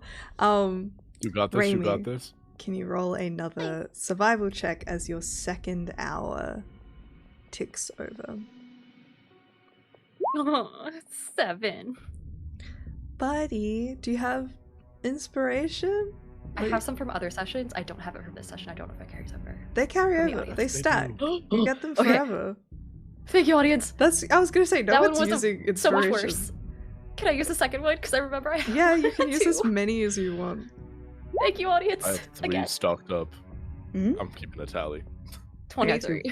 Okay, That one. I blew through like 2 that different is inspos for that. a but it success. fucking worked. Raimi, odds or evens? Huh. Odds. Raimi is odd. Okay. Can you roll me a d10? I don't appreciate being asked to roll all these dice during a Dungeons and Dragons game, Maddie. It was a 1. A 1? Okay. You carry on, making your way through these ash and rubble. I'll say as a treat, how about we'll make this kind of like the survival person, and then someone can be the perception or investigation person. So can someone roll perception or investigation, please? Help me. It's not. I got a +7 to investigation if no one can beat that. That's fine. That's you. It's like history, investigation, and arcana are the things that I'm stacked in. So let's give it I a have go. religion. We might not have a wizard in the party, but we hear echoes. We hear echoes. All right, yeah, I get a 25, 26. Not bad. There are so many planes going over my house today. I just want to apologize in advance for the people on Twitch who can probably hear it. You begin again making your way through, and Charlotte, you spot someone, a long rotted corpse that is dressed in a little bit more finery than some of the other creatures you have seen, which makes you predict that this person might have been a general or someone in a more position of power than the average foot soldier. And Okay, in I would- particular with your 26, you notice that while they are kind of gently crushed under some strange rock, he is wearing a set of bracers that are gently glowing. Great. Yeah, Shiloh immediately goes up and goes to take a look. I can do the same thing where I do a arcana in history, if that's helpful. Because I don't think anybody has any kind of magic-y identify This spells. Ymir does, and we have permission that if you want, she can ritually cast identify on anything. I think we'll wait to do all the identification in one go because I don't want everyone to like use up their like important spell slots prior to. It wouldn't be any a kind of spell combat we slot. might have. It's identify. It So would it'd be ritual. It would just take How long 10 would that minutes. take? Just be 10 minutes. 10 minutes. So it's up to I don't you know if I- guys. Do we want I to mean, wait? if we're gonna have like another night out here, I'd say we just do it at night when we're okay. Yeah, I Yeah. think she'll do the simple Arcana check on it just to see if it's gonna curse her if she touches it. But we'll pick up the bracers and take a look. Calling people over, saying, "Over here, some kind of some general or something. Look at these robes. Can I check it? Look at the robes. Are they nice? Are they Shiloh's size?"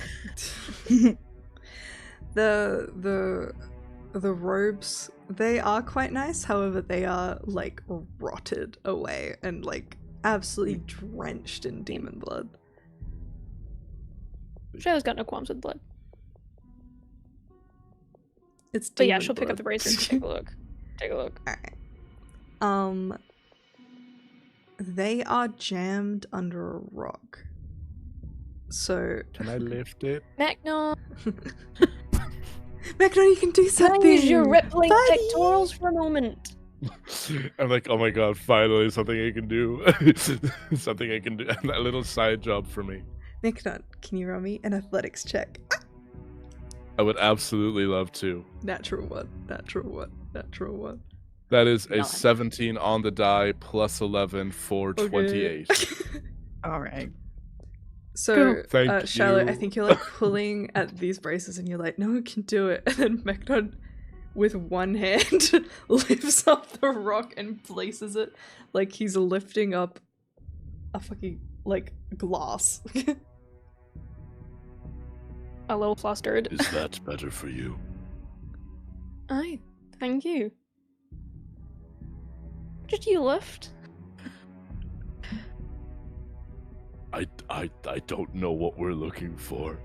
So if there are any obstacles, just point them at me. Point That's quite to it, then. useful. Thank you very much. Is gonna pick up the bracers, but move out of the way of the large rock, so he can set it back down if he wants to. But we'll I think pick up the bracers. I'm gonna set it down. I'm just gonna Hold sit it. on top of the rock and just kind of get a high ground. We could just be like, maybe this will help. Roll me an Arcana check. Just Arcana. Okay, just Arcana. You would Plus never 7? recognize these. That is a 13 on the dice. Plus 7. Dirty, slutty, hoary little 20. Dirty, slutty, hoary little 20. Looking at this item, it resembles one you have seen before that is commonly found in magic shops, but it looks completely different. The things that remind you of it is its lightness and the kind of abjuration type runes that cover it. They look like the bastardized cousin of Braces of Defense. Okay. I mean, clearly they didn't work for this guy. Hmm. You make a fair Well. point, Remy. Yeah. Well, Oh, I really want to put these on, but I know that's a bad idea. I want to put them on These so look like they would bad. need attunement, right? I mean, I can't really tell you that, but We can try playing dress up at camp later. Do a little fashion Yes, show in the alright. twilight. She's gonna... If nobody Also, else objects, if you she's guys just gonna don't put it in do the anything bag. because it's a bad idea, we're never going to progress in this fucking campaign. We're in literal hell, Maddie. I know. I like that this campaign is the work out which bad decisions are worth it in the end. Yeah, I mean, like, these ones for are not. funsies. For funsies, I mean, Child's not an idiot, but she is intrigued. She kind of wants to put the bracers on. Just to see what will happen. Yeah. She's wearing gloves. I think if you're the, I think I'll just say, if you start going more evil, I guess I'll just pull them off you. And I'm just gonna ready an action to just kind of pull the bracers off if Yeah, I things can go uncurse horribly someone wrong. once, but You put on the braces. You don't really feel any change, and you are connected to the arcane, so you suspect these would require attunement. You would need to spend some time studying them. Mayhaps some would say an hour. You also haven't, I believe, identified or attuned to the gauntlets that you bought either. No, I did not do that. I still have those in my bag. So we have 3 of those. Yeah, with no reaction, she'll put them into the bag of holding, saying, shrugging her shoulders and going, guess it doesn't do anything. All Looks right. pretty, I guess. Yeah. Oh, yeah, it looks kind of like a Timu version of Bracers of Defense, but we'll find out later. Timu being Yeah. famously shitty little shop in Sigil. Oh yeah. Damn, why are we shitting on Sigil? They know what they did. All right. In the bag you go. Another hour passes. Rainy, can you make me a survival check? 21. 21? Yeah. Rainy, odds or evens? Still odd. Okay. You know what? We know how this is gonna go. Shall I roll me an investigation check? Okay. That's And a You know what? Solstice hasn't 6 been doing plus anything. 7. Sol, roll me a d10. As a treat. I would love to. What was that? This say? is a treat. only a 13. Okay. 4. 4? Mhm. Okay.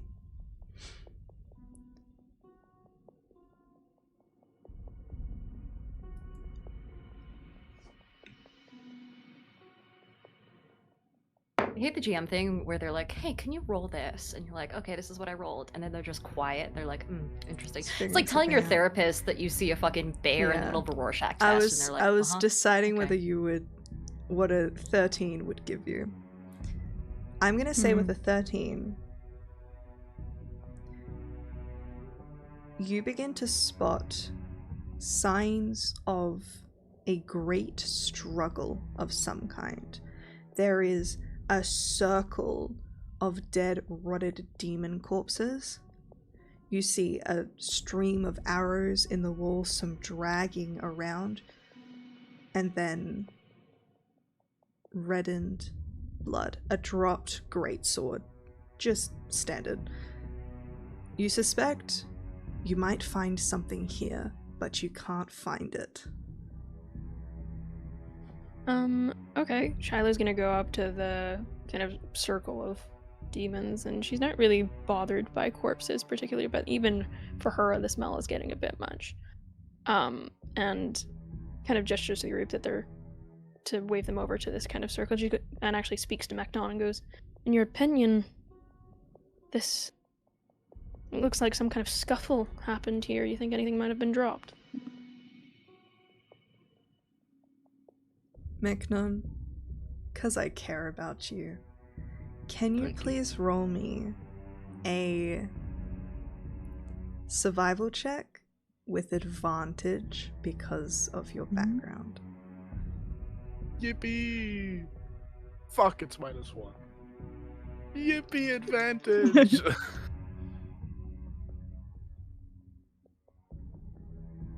Okay. Can I use an inspiration reroll? Yeah, so if you use your inspiration, you can reroll one of them. Okay. The lowest one, I imagine.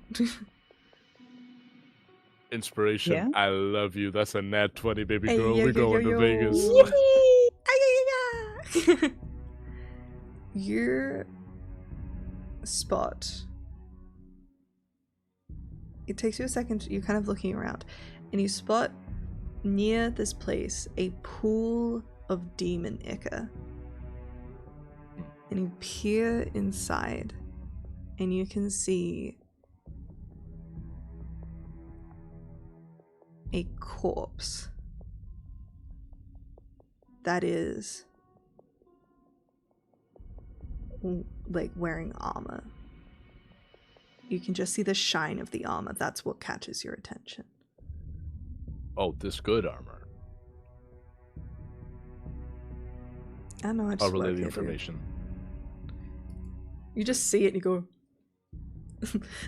like Leo DiCaprio. Something of What? note here. Something of note here. Okay, I'm fully armored. And I'm made of acid. I'ma put my whole, and you know this is the campaign for bad decisions, Maddie. And Mhm. I see a challenge and I respect it. I'm gonna put my whole arm in there and I'm gonna try drag this corpse out. Okay, so here's the thing. Oh no. You are not wearing like an entire, you're not wearing like a morph suit. There are breaks in your clothing. So what I'm gonna ask of you is, can you roll me a sleight of hand check to see if you can maneuver this out without any of this demon ichor sinking to touch your skin? Of course. Mm. It's a 19. Okay. I'll say 17 on you die plus 2. successfully do so. However, as soon as you pull it out, looking back down at your arm, you need to get this shit off. I just look at Raimi. Do you have a cloth, perhaps? She kind of like slowly pulls around this bright white cloak that she had just bought, and she holds it out to you. Does no one in this party have prestidigitation? The most I do. powerful spell. Yeah, I'ma just as Charlotte just stands there. as Remy watching. goes to kind of like wipe it away, Shiloh would just go, ugh, and snap her fingers, and it just kind of sizzles. Cool. Going sizzles up off. in, I'm like, oh, careful with the purplish flame. flame. Oh, okay. It's kind of A nice. nod. I think Meknon is physically incapable of saying thank you. A nod and thanks. Nods back.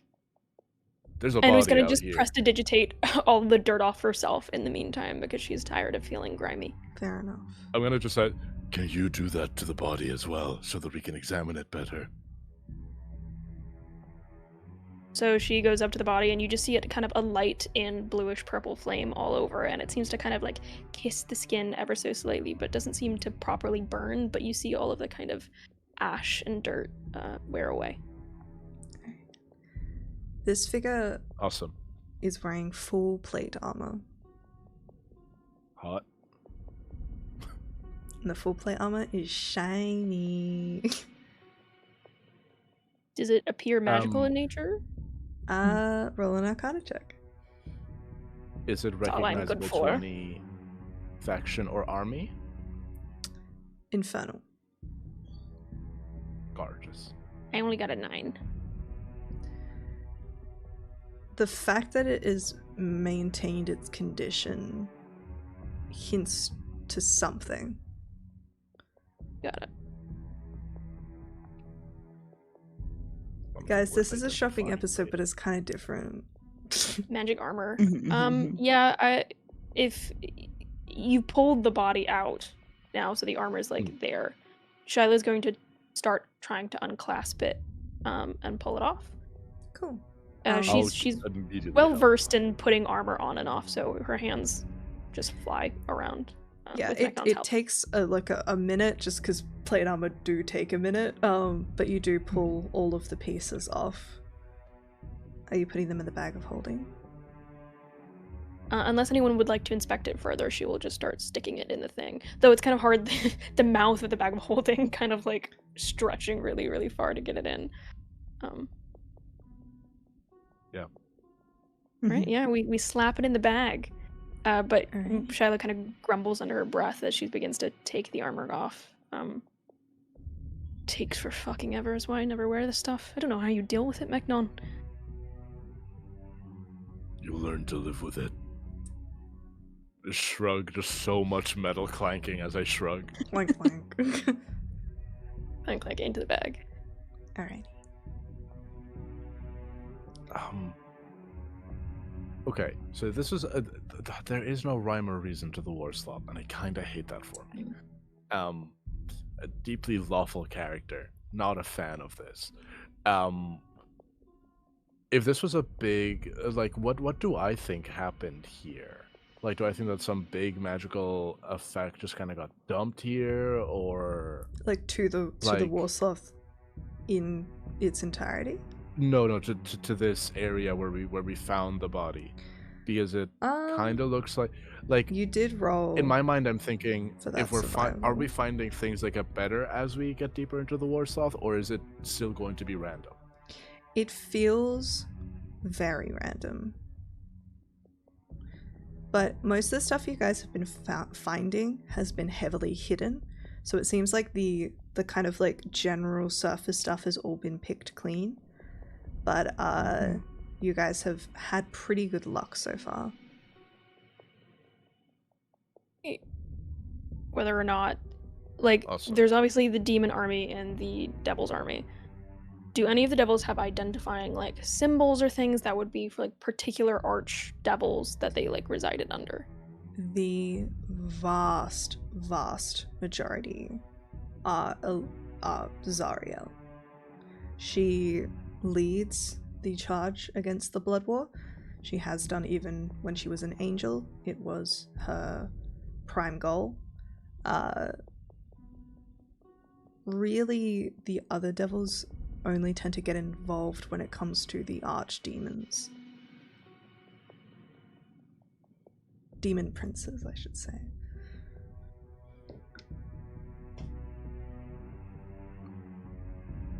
I think I'm just gonna turn to the group and say, how much longer do we intend to just keep walking around? Is there not anything we can do to try some sort of beacon magic, anything? I think McDonald is starting to get pissed off. It's only been like 3 hours, but he's like, I have people that I send to go look for things for me. Why am I in the mud? You I see got my Ray- arm dirty. What's with that? It's like in Clean the now. process of like hopping from corpse to corpse at this point, especially for the larger demons. She's kind of like balancing on their breastplates and chest and then like hopping as if they're stepping stones. And she stops and she goes, listen, normally I'd offer to do some sort of spell to find it, but I don't have that capability. So we're kind of stuck with the manual method. Patience, Machnon. For one so versed in battle, you'd think you'd know how to wait your turn. I'm just gonna huff. I'm gonna kick a corpse and I'm just gonna huff. Have any of the corpses that are around here? I think one thing that I would be looking out for, any Dragonborn corpses, is something that I for sure would be looking out for. No, you don't see a single one. I'm like, alright, that's good. They don't fight here. They don't fight here. Hell yeah. Fight in a different place. Yeah. I think I'm just gonna keep looking. I think at this point, a little bit more annoyed and bestial, knowing that the good stuff is going to be buried. I think I do weirdly drop to all fours, and I keep my head low to the ground. As I just become Komodo like dragon. Yeah, I go full Komodo dragon, like 8 foot tall, massive dragonborn Komodo dragon mode, so that I can keep my head very low to the ground and try to see if there are any, like, I don't know, there are any, like, hidden cave entrances and shit. I can't do investigation. I have bad stats. That's okay. I know. I will say, as a treat, Thank you. Diana, can you please roll survival? And you get advantage. Oh, cool. Because Vecnard is a lizard. And I'm the dungeon Oh, master. my roll was a 1, so well, it's an 8 with an advantage, so and I'm out of inspo. Okay. I'll give I'm you so one. sorry. Oh, thank you, Queen. There goes my inspiration. Here, Will. It was the same I look fucking at- roll. God Wait, damn can I it. give one? Yeah. Are you sure? We're just gonna burn all Do of it, this do it. right now. Okay. Lizard Mechnon demands better rolls. It was 1 better, Lizard Mechnon. It is a 9. God fucking damn The it. computer I'll give you one doesn't of my like you. inspirations. You're Roll fucking Use a better. kidding. dice. No. Use a Dude, none of dice. okay, Let's I'm go, using an let's go, actual let's go. die. Fuck's sake. Burning for Much thing. better. I look back at 19. Shiloh, I'm like, Okay. never talk to 19. anybody about this. 19 total. Shiloh's taking whatever the equivalent of an old-timey picture is. She's starting to sketch. That is a failure. What? 3 inspirations burned for nothing. You're goddamn lucky you're in Australia. I swear to God, I it's swear to gotta be fuck. hands. Can you please roll me a d8? Can I have Mechnon do it? Yeah, sure. I You don't wanna want be that. responsible for my Huzzah! 7. Hey, there you go. There was heart in that. We should have had a wizard. You all begin to hear the sound of something scattering around you. Oh, that is not how you spell that. Can you? Hey, Words listen, aren't your real. rolls are bad. My typing is bad. I'll roll this one. It's okay. Grammar isn't Yay. real. English is a Frankenstein of at least 3 languages stitched together and a dream. Very true. As you begin to hear heavy footsteps coming from an offshoot, like a cave in the wall that is getting closer, what would you like to do?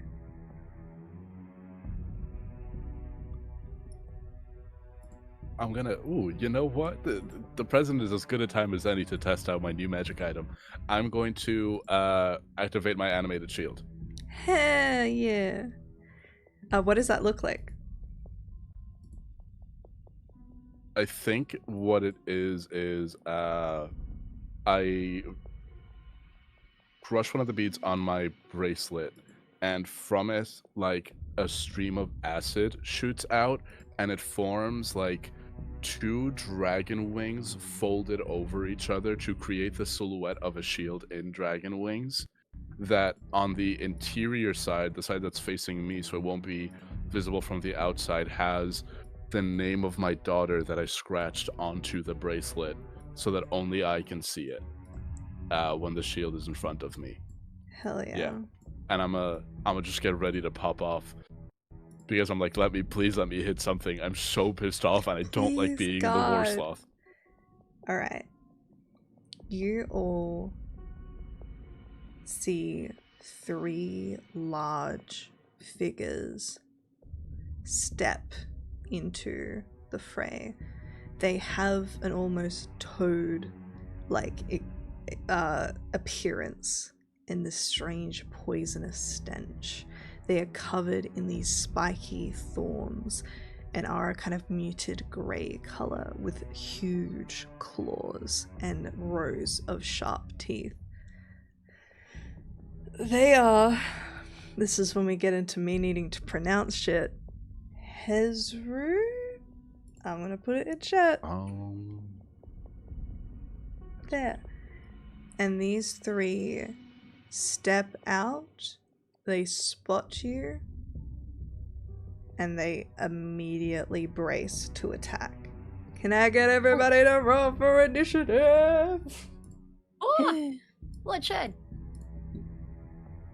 17. 19. Bloodshed eventually. Give me Fucking one 7. sec. Hey, look, and this map was made by a lovely James. Follow him everywhere. Meknon, you got a 17? Yeah, but I don't think I can see that map on Roll20. Oh, did I not do it properly? It looks I'm like I it's did refreshing it the the page wrong just one. in case. There we go.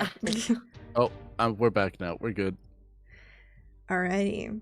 So, I'll say Ymir isn't going to be part of this fight. She's in the corner fighting the 4th one. She's doing a great job.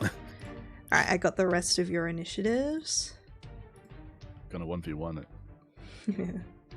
And you see, to begin with, Jesus, they're big. yeah, they're large.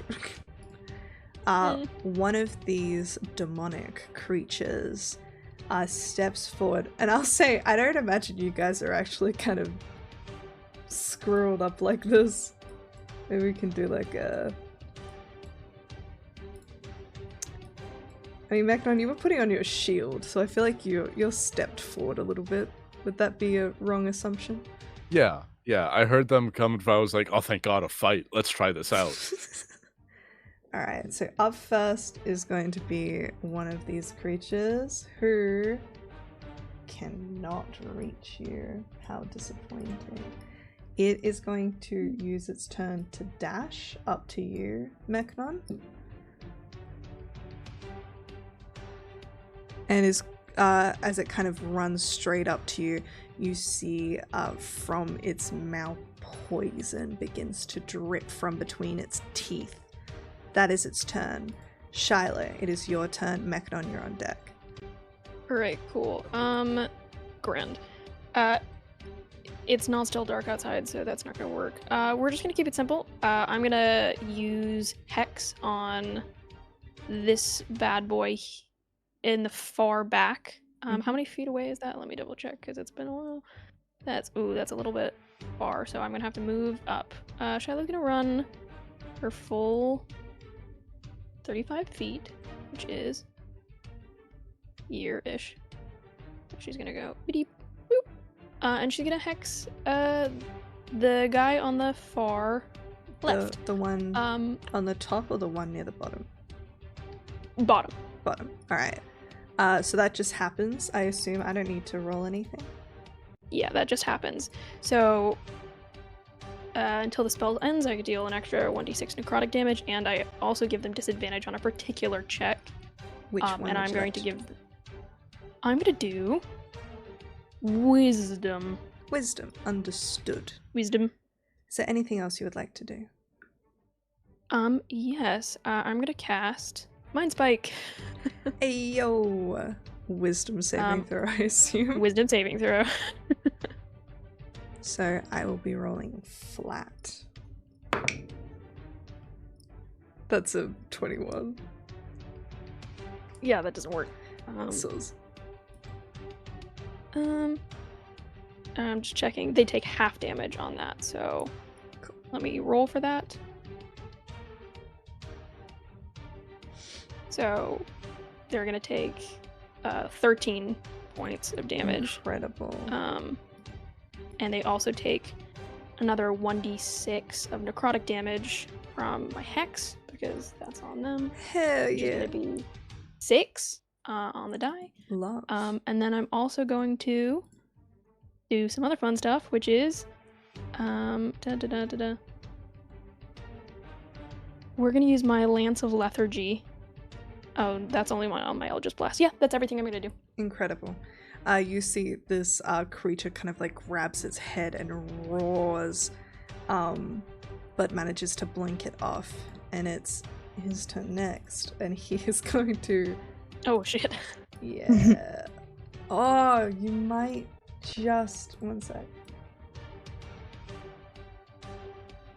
Oh, but he needs to get here, so yeah, you're within range, unfortunately. He's gonna scooch Please. over here and is going to make a multi-attack towards you. What's your AC? My AC is 15. Miss. Hit. Hit. Cool.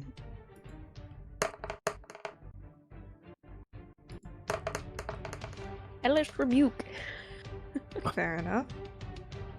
Oh. In total,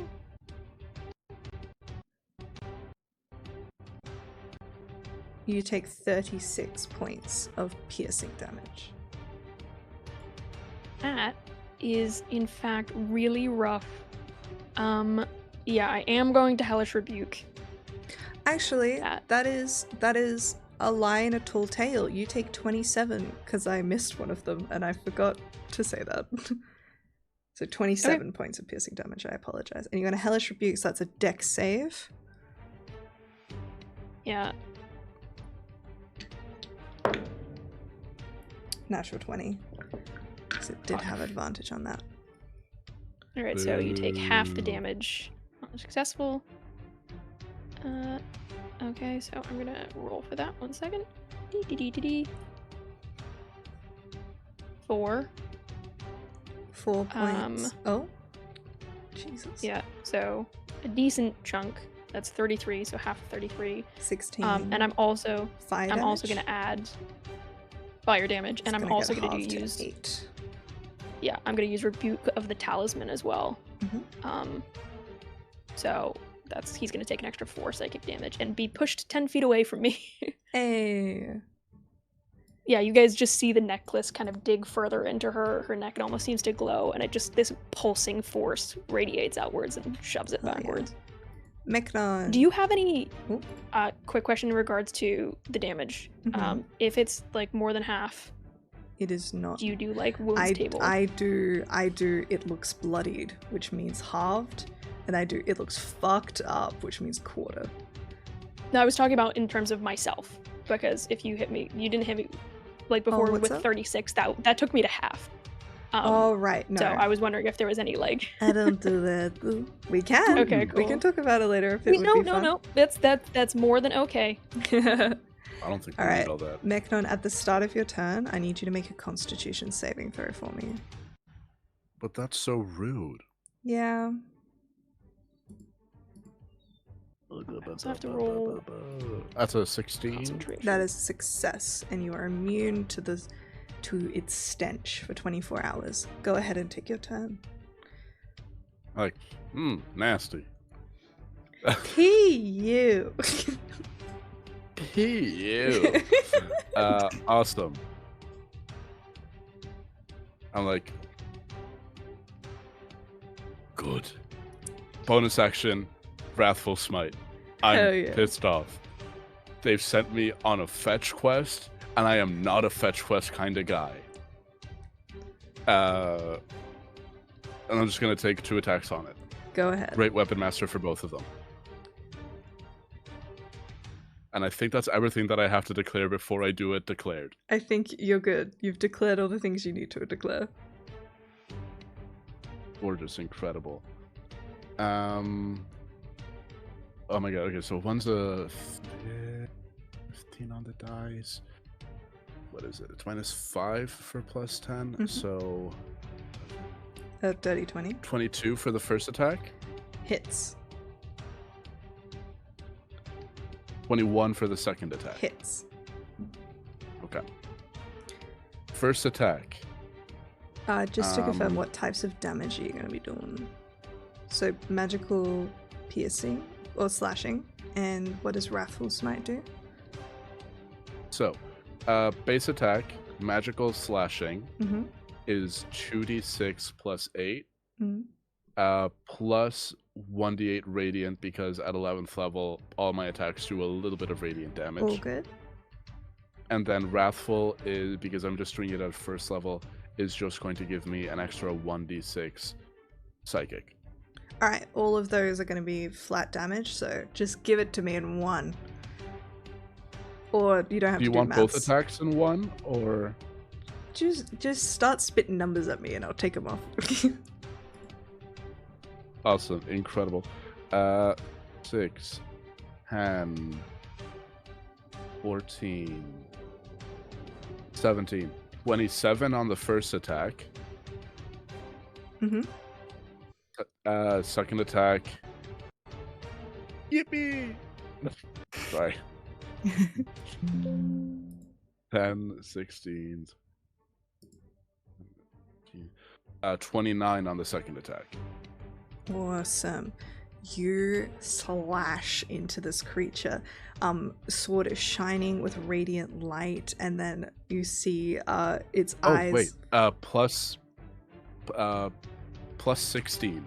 Plus 16 on Yeah, top of because that. Plus 16 on top of that because I wasn't adding my base plus 8. You're good. Oh, As its eyes flash green as the psychic damage hits on top of it. This creature is bloodied. So that's your 2 attacks and bonus action. Is there anything else you would like to do? Just for roleplay, when it ran up to me and it had like mouth full of acid, I smile and do the same. Black Dragonborn, I got an acid breath weapon, so you're not the prettiest girl in town anymore. Thank you. And as I slash into him, I just kind of look back at Tooth Puller and I go, "This is going to be fun." Hell yeah. And that's me. Oh yeah, actually, with the Wrathful Smite, give me the wisdom saves for both of those attacks. DC 15. This is considered a magical effect. 18 for the first one, and dirty 20 for the second. Oh, good. He's not scared of me. We're still vibing. You scared of me? Soul, it is your turn. Wonderful. Since this one's bloodied, I'm not gonna do all my fun scary stuff. I'm just gonna beat the shit out of it until it dies. So I'll. Hey, that's what I do, baby. First one, dirty, disgusting 20. Where are you gonna be at? Can you move your little thingy? Beep, beep. I'm yellow, right? You are yellow. 'Cause Perfect. you could try and you'd have the movement to try and flank. Beep beep. I did. I did it. Yeah, you guys got like 5 Perfect. episodes of me suggesting stuff, and then I'm like a massive bitch. Done. Hell yeah. Roll a hit with advantage. Okay. The first one was better. Dirty 20. Yep. Second one, 17. Hits. Okay.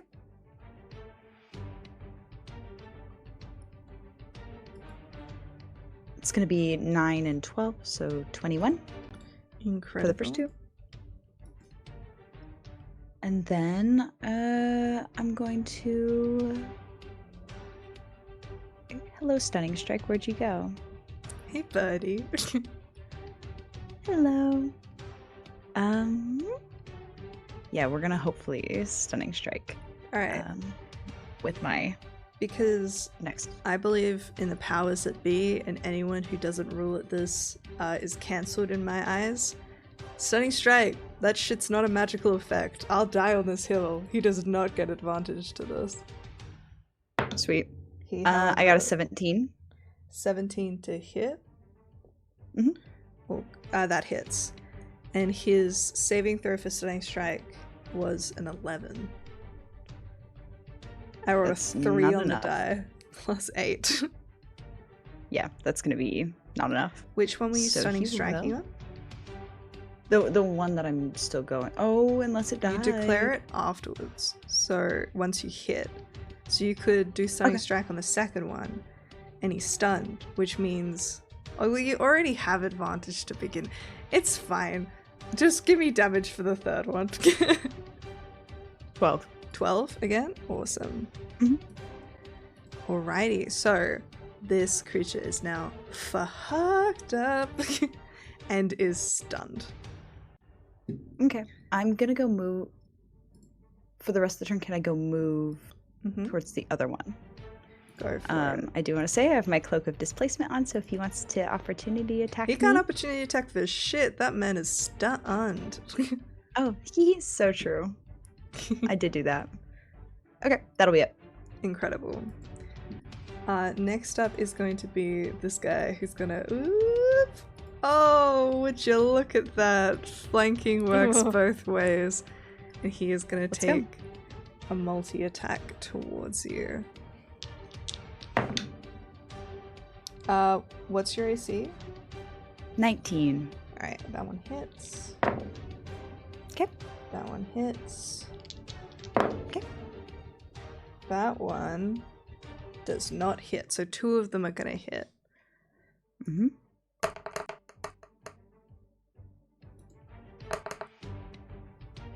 "21 points of damage total as it bites into you and then slashes its claws against your back.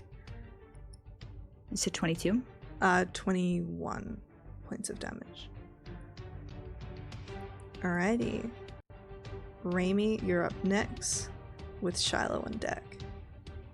Raimi's been kind of standing in the back of the pack, very slowly, like drawing her longsword, but kind of taking a look at it in the light and making sure it's as sharp as she wants it to be while everyone else attacks first. And she kind of just slowly raises her eyes over to Meknon, who's basically got this thing on lock at this point, and she just goes, from behind, you hear, "You know, senseless violence kind of works on you."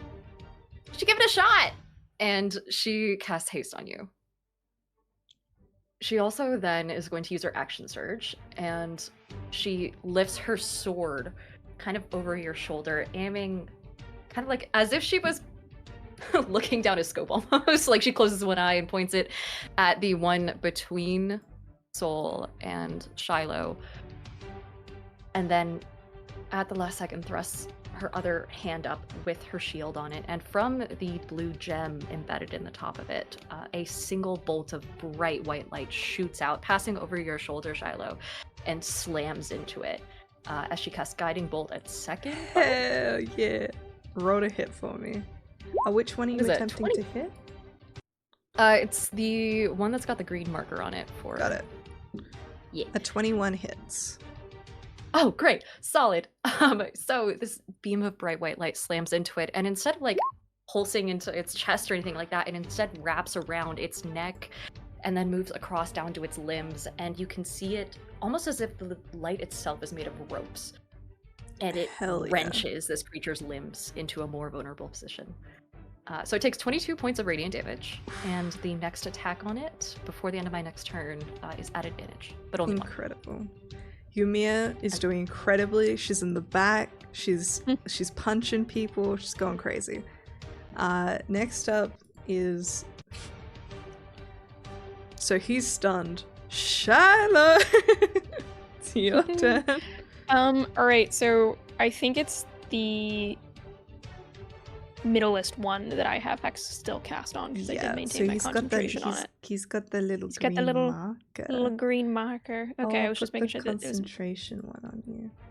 I'm using Cool. markers for once to try and help myself. Fabulous. Alright, so I am going to... I'm going to cast Eldritch Blast. Because I'm a warlock, and that's something I can do, and I've also used all my pack slots, so... And also, you have advantage because it has been a guiding bolted. Yes. So we're gonna roll the hit first. I imagine a 26 hits. Fingers crossed. Yeah. See if Right, you we're get just gonna a- hit it with all... See if you get all a nat three. 20. It did not. That's okay, it hits. It hits. Alright, so I'm just gonna double check one little thing. So, question. My Hex. Does the extra damage dealt for every attack hit, does that include every single Eldritch Blast? No, So if I because have you're 3 only... Because you're only... Oh... Because I until the spell believe ends, you deal an extra with to the your target. 3 Eldritch Beams, I think you roll for each of them. I do roll for each of them. Yeah, so you would get Hex for each of them because they're separate rolls. Right, so that's just the first one. determine it on if you're rolling separate attack rolls. That's what it is to me, personally. Okay. So, yes for because- each individual attack Yeah, roll. because with Hunter's Mark and shit, it's for each attack. Right? Yes. So I would say for each Eldritch Blast. Also, because I'm not scared of you. Okay.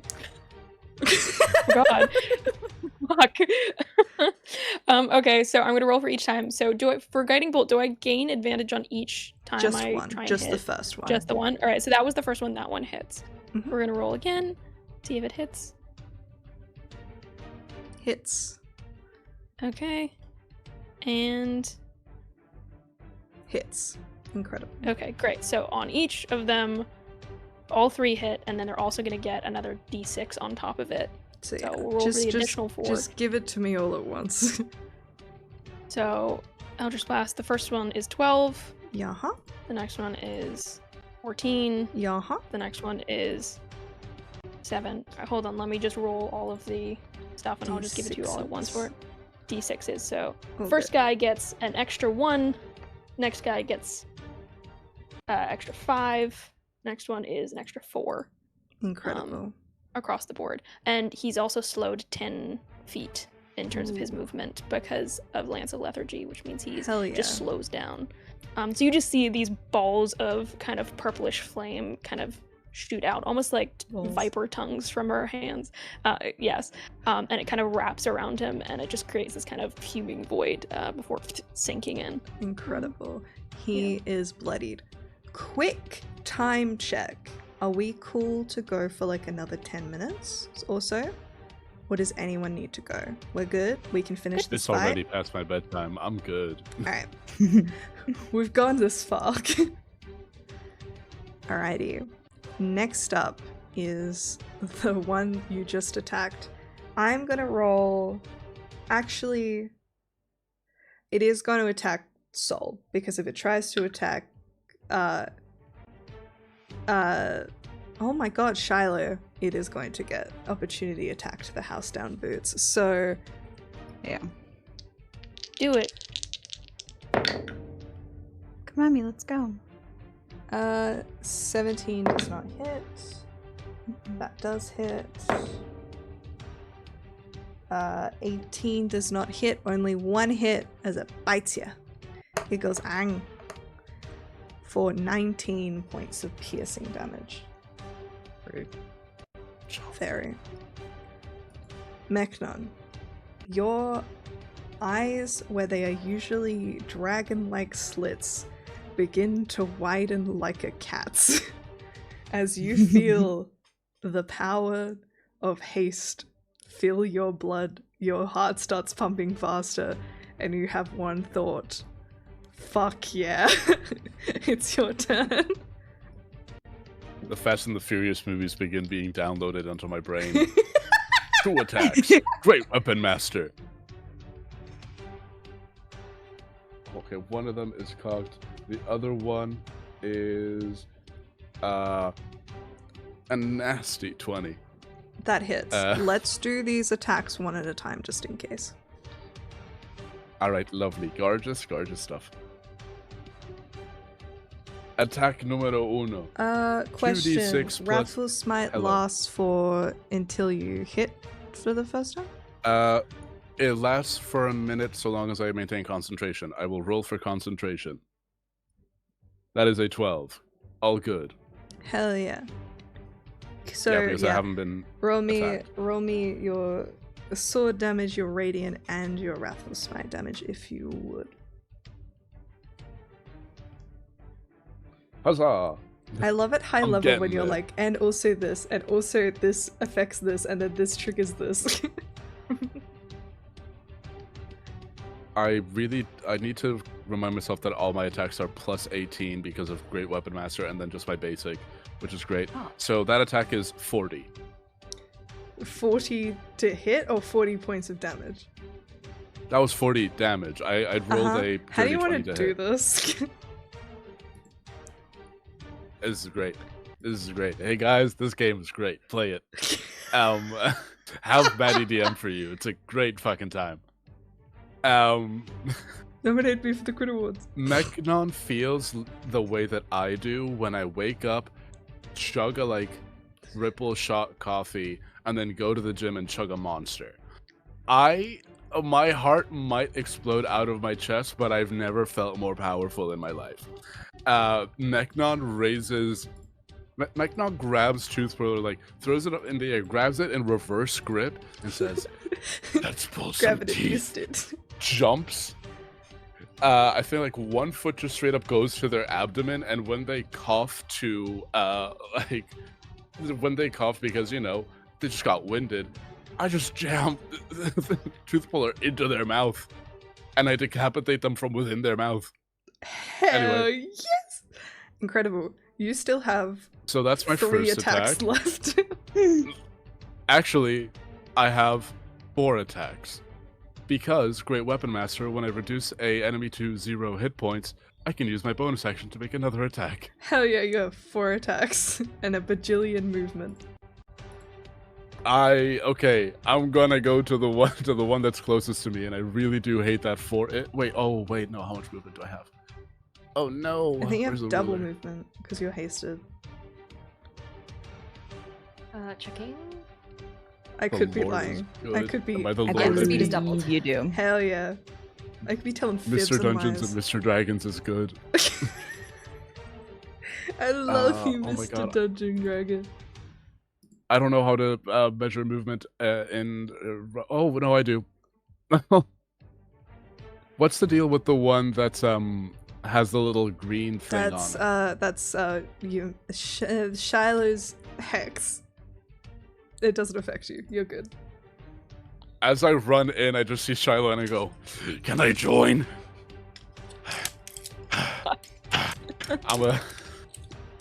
For no particular reason, I'm gonna quietly take some medication right now. That's another Roll dirty it, 20 to hit and that one. You will be rolling an advantage because you are flanking.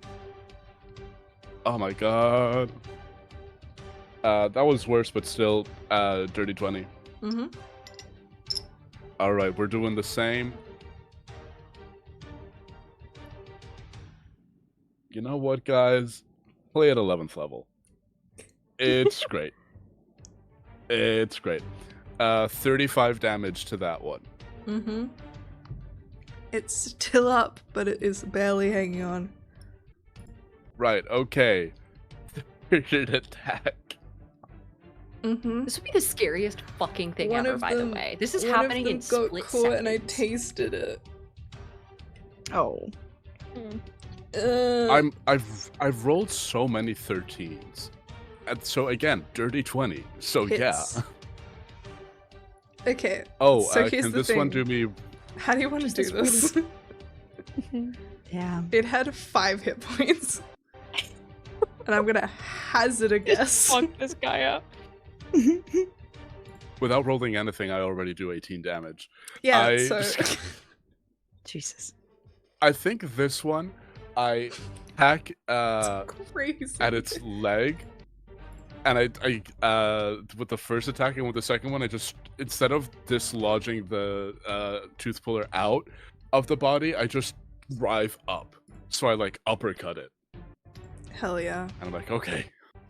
And then I look at Soul, and I'm like, do you want help? I'm not gonna get in your way.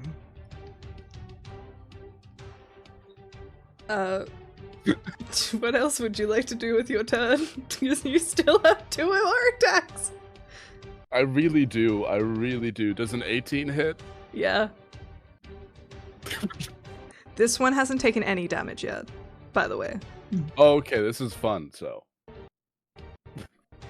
Okay, I think my stream is buffering a little bit, so I'm sorry, y'all. I'm gonna turn off Roll20.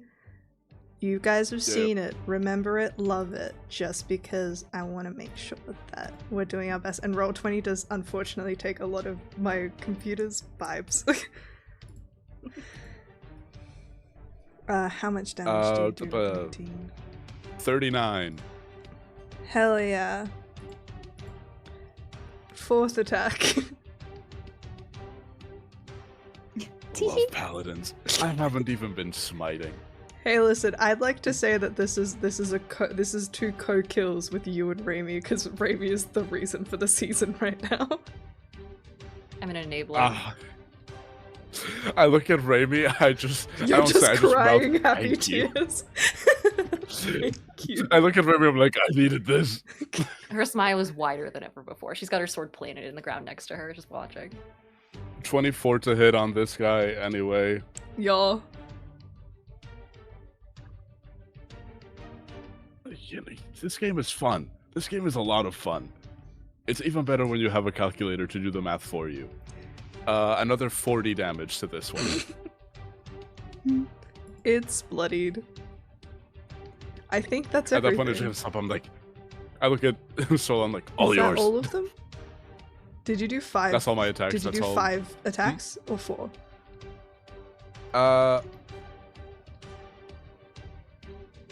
I think it was God, only I don't 4. I know think that. you have 1 more for your bonus action one. You do. Attack number 1. So I did I 2 of think my I- normal attacks. I get a bonus action 1 from haste, and I And get a then- bonus. I then- get an extra 1 from haste, and I get a Extra bonus 2 action 1 from from haste. having killed. Haste can only Haste be only used gives to you attack 1. Not in my rules, baby. Oh shit! It's like Okay. action surge. It is another action, and you can cast 2 spells.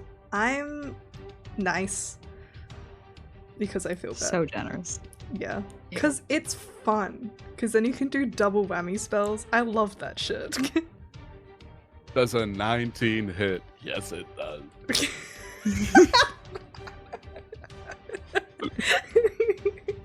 Can we get a I feel compilation giddy. of Apollo just being absolutely giddy at playing a paladin? That's another This is a 34 direct damage. shout out to Gary Gygax. Apollo would like to kiss you on the mouth, and if you would like to meet him, Gary Gygax. You know, some of early D&D stuff had some not great opinions about women and minorities, but damn, y'all cooked with paladins. That's another 34 damage to this guy, and I'm good. Okay. Soul, Christ. it is your turn. I think I'm blushing. You are Oh my flanking with God. this guy who looks fucked up. Yeah, I am flanking. You are. I'm currently flanking. Okay. Yeah. Yeah, I'm gonna finish this guy off, I would assume. Roll a hit with advantage. Yeah. I got a hits. 26 for the first one. Yeah. Oh, I did damage first. Oopsies. That's okay. 13 for the first one. Uh-huh. And then my other hit, 18. Hits. 6 damage. Mm-hmm. And then I'm just gonna... Oh, It's right on the What was that? brink. It's right on the brink. It's All right, barely then- holding on. I'll hit it with one. Alright. That should do it. A dirty, slutty 20. Uh-huh. Oh, 6? How do you want to do this? At this point, the brutality that Mechnon has brought to the party is so intense that Soul just basically kicks its knees out from behind it and watches it collapse into a puddle. I'm not sure how much of these frog people are left after Mechnon. Hell I'm yeah. just wrapping up what he was laying down. Mechnon, as we will bring this session to a close, I will say you feel a joy and triumph in brutality fill you. For the next, I will say, while you are within the war sloth, you will now have advantage on initiative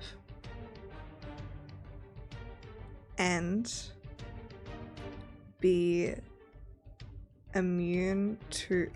resistant to piercing, bludgeoning, and slashing damage after you yourself have damaged that creature, as you feel the glory of wrath and anger fill you on this layer. And Zariel, Guys, whether it is purposeful or not, doth reward those who act in her best interest. And I think we will Auntie end the Zariel. session there. Auntie!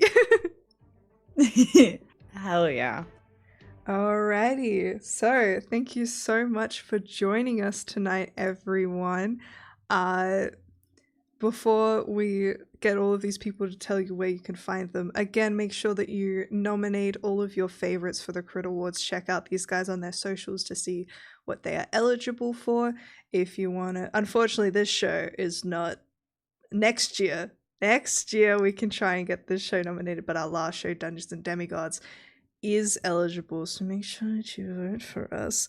And yeah, let's start off with Haley. Tell the people where they can find you. Someone do the cast thing. I don't have chat. I am Haley. I go by Haley Rosie on everything. I do cosplay. I do tabletop. You can see everything that I do on my social media if you check it out. I am eligible for the Crit Awards. I have that information on my page as well. I'm very excited and very nervous about that. So we'll see how it goes. That's me. Hannah. Hi. Hi, I'm Hannah Harper. I'm a professional dungeon master and social media manager, and I make TTRPG and DD content creation over on TikTok and Instagram. I am shifting into YouTube at the end of the month, which is kind of crazy. If you like deep dives, video essays, and general fuckery on the strangest of topics, like what is the technical gestation period of an elf, I'm your gal. You can catch me over on my own channel, on other people's channels, and doing some fun stuff over the next little bit, so check me out. Incredible. Diana. Hi, my name is Diana Faye, also known as Diana of the Rose on all platforms. That mostly being TikTok, Instagram Shorts, and YouTube. Wait, no, Instagram Reels, YouTube Shorts. They're the fucking same platform in a different fucking font, I swear to God. They pretend they're not, they are.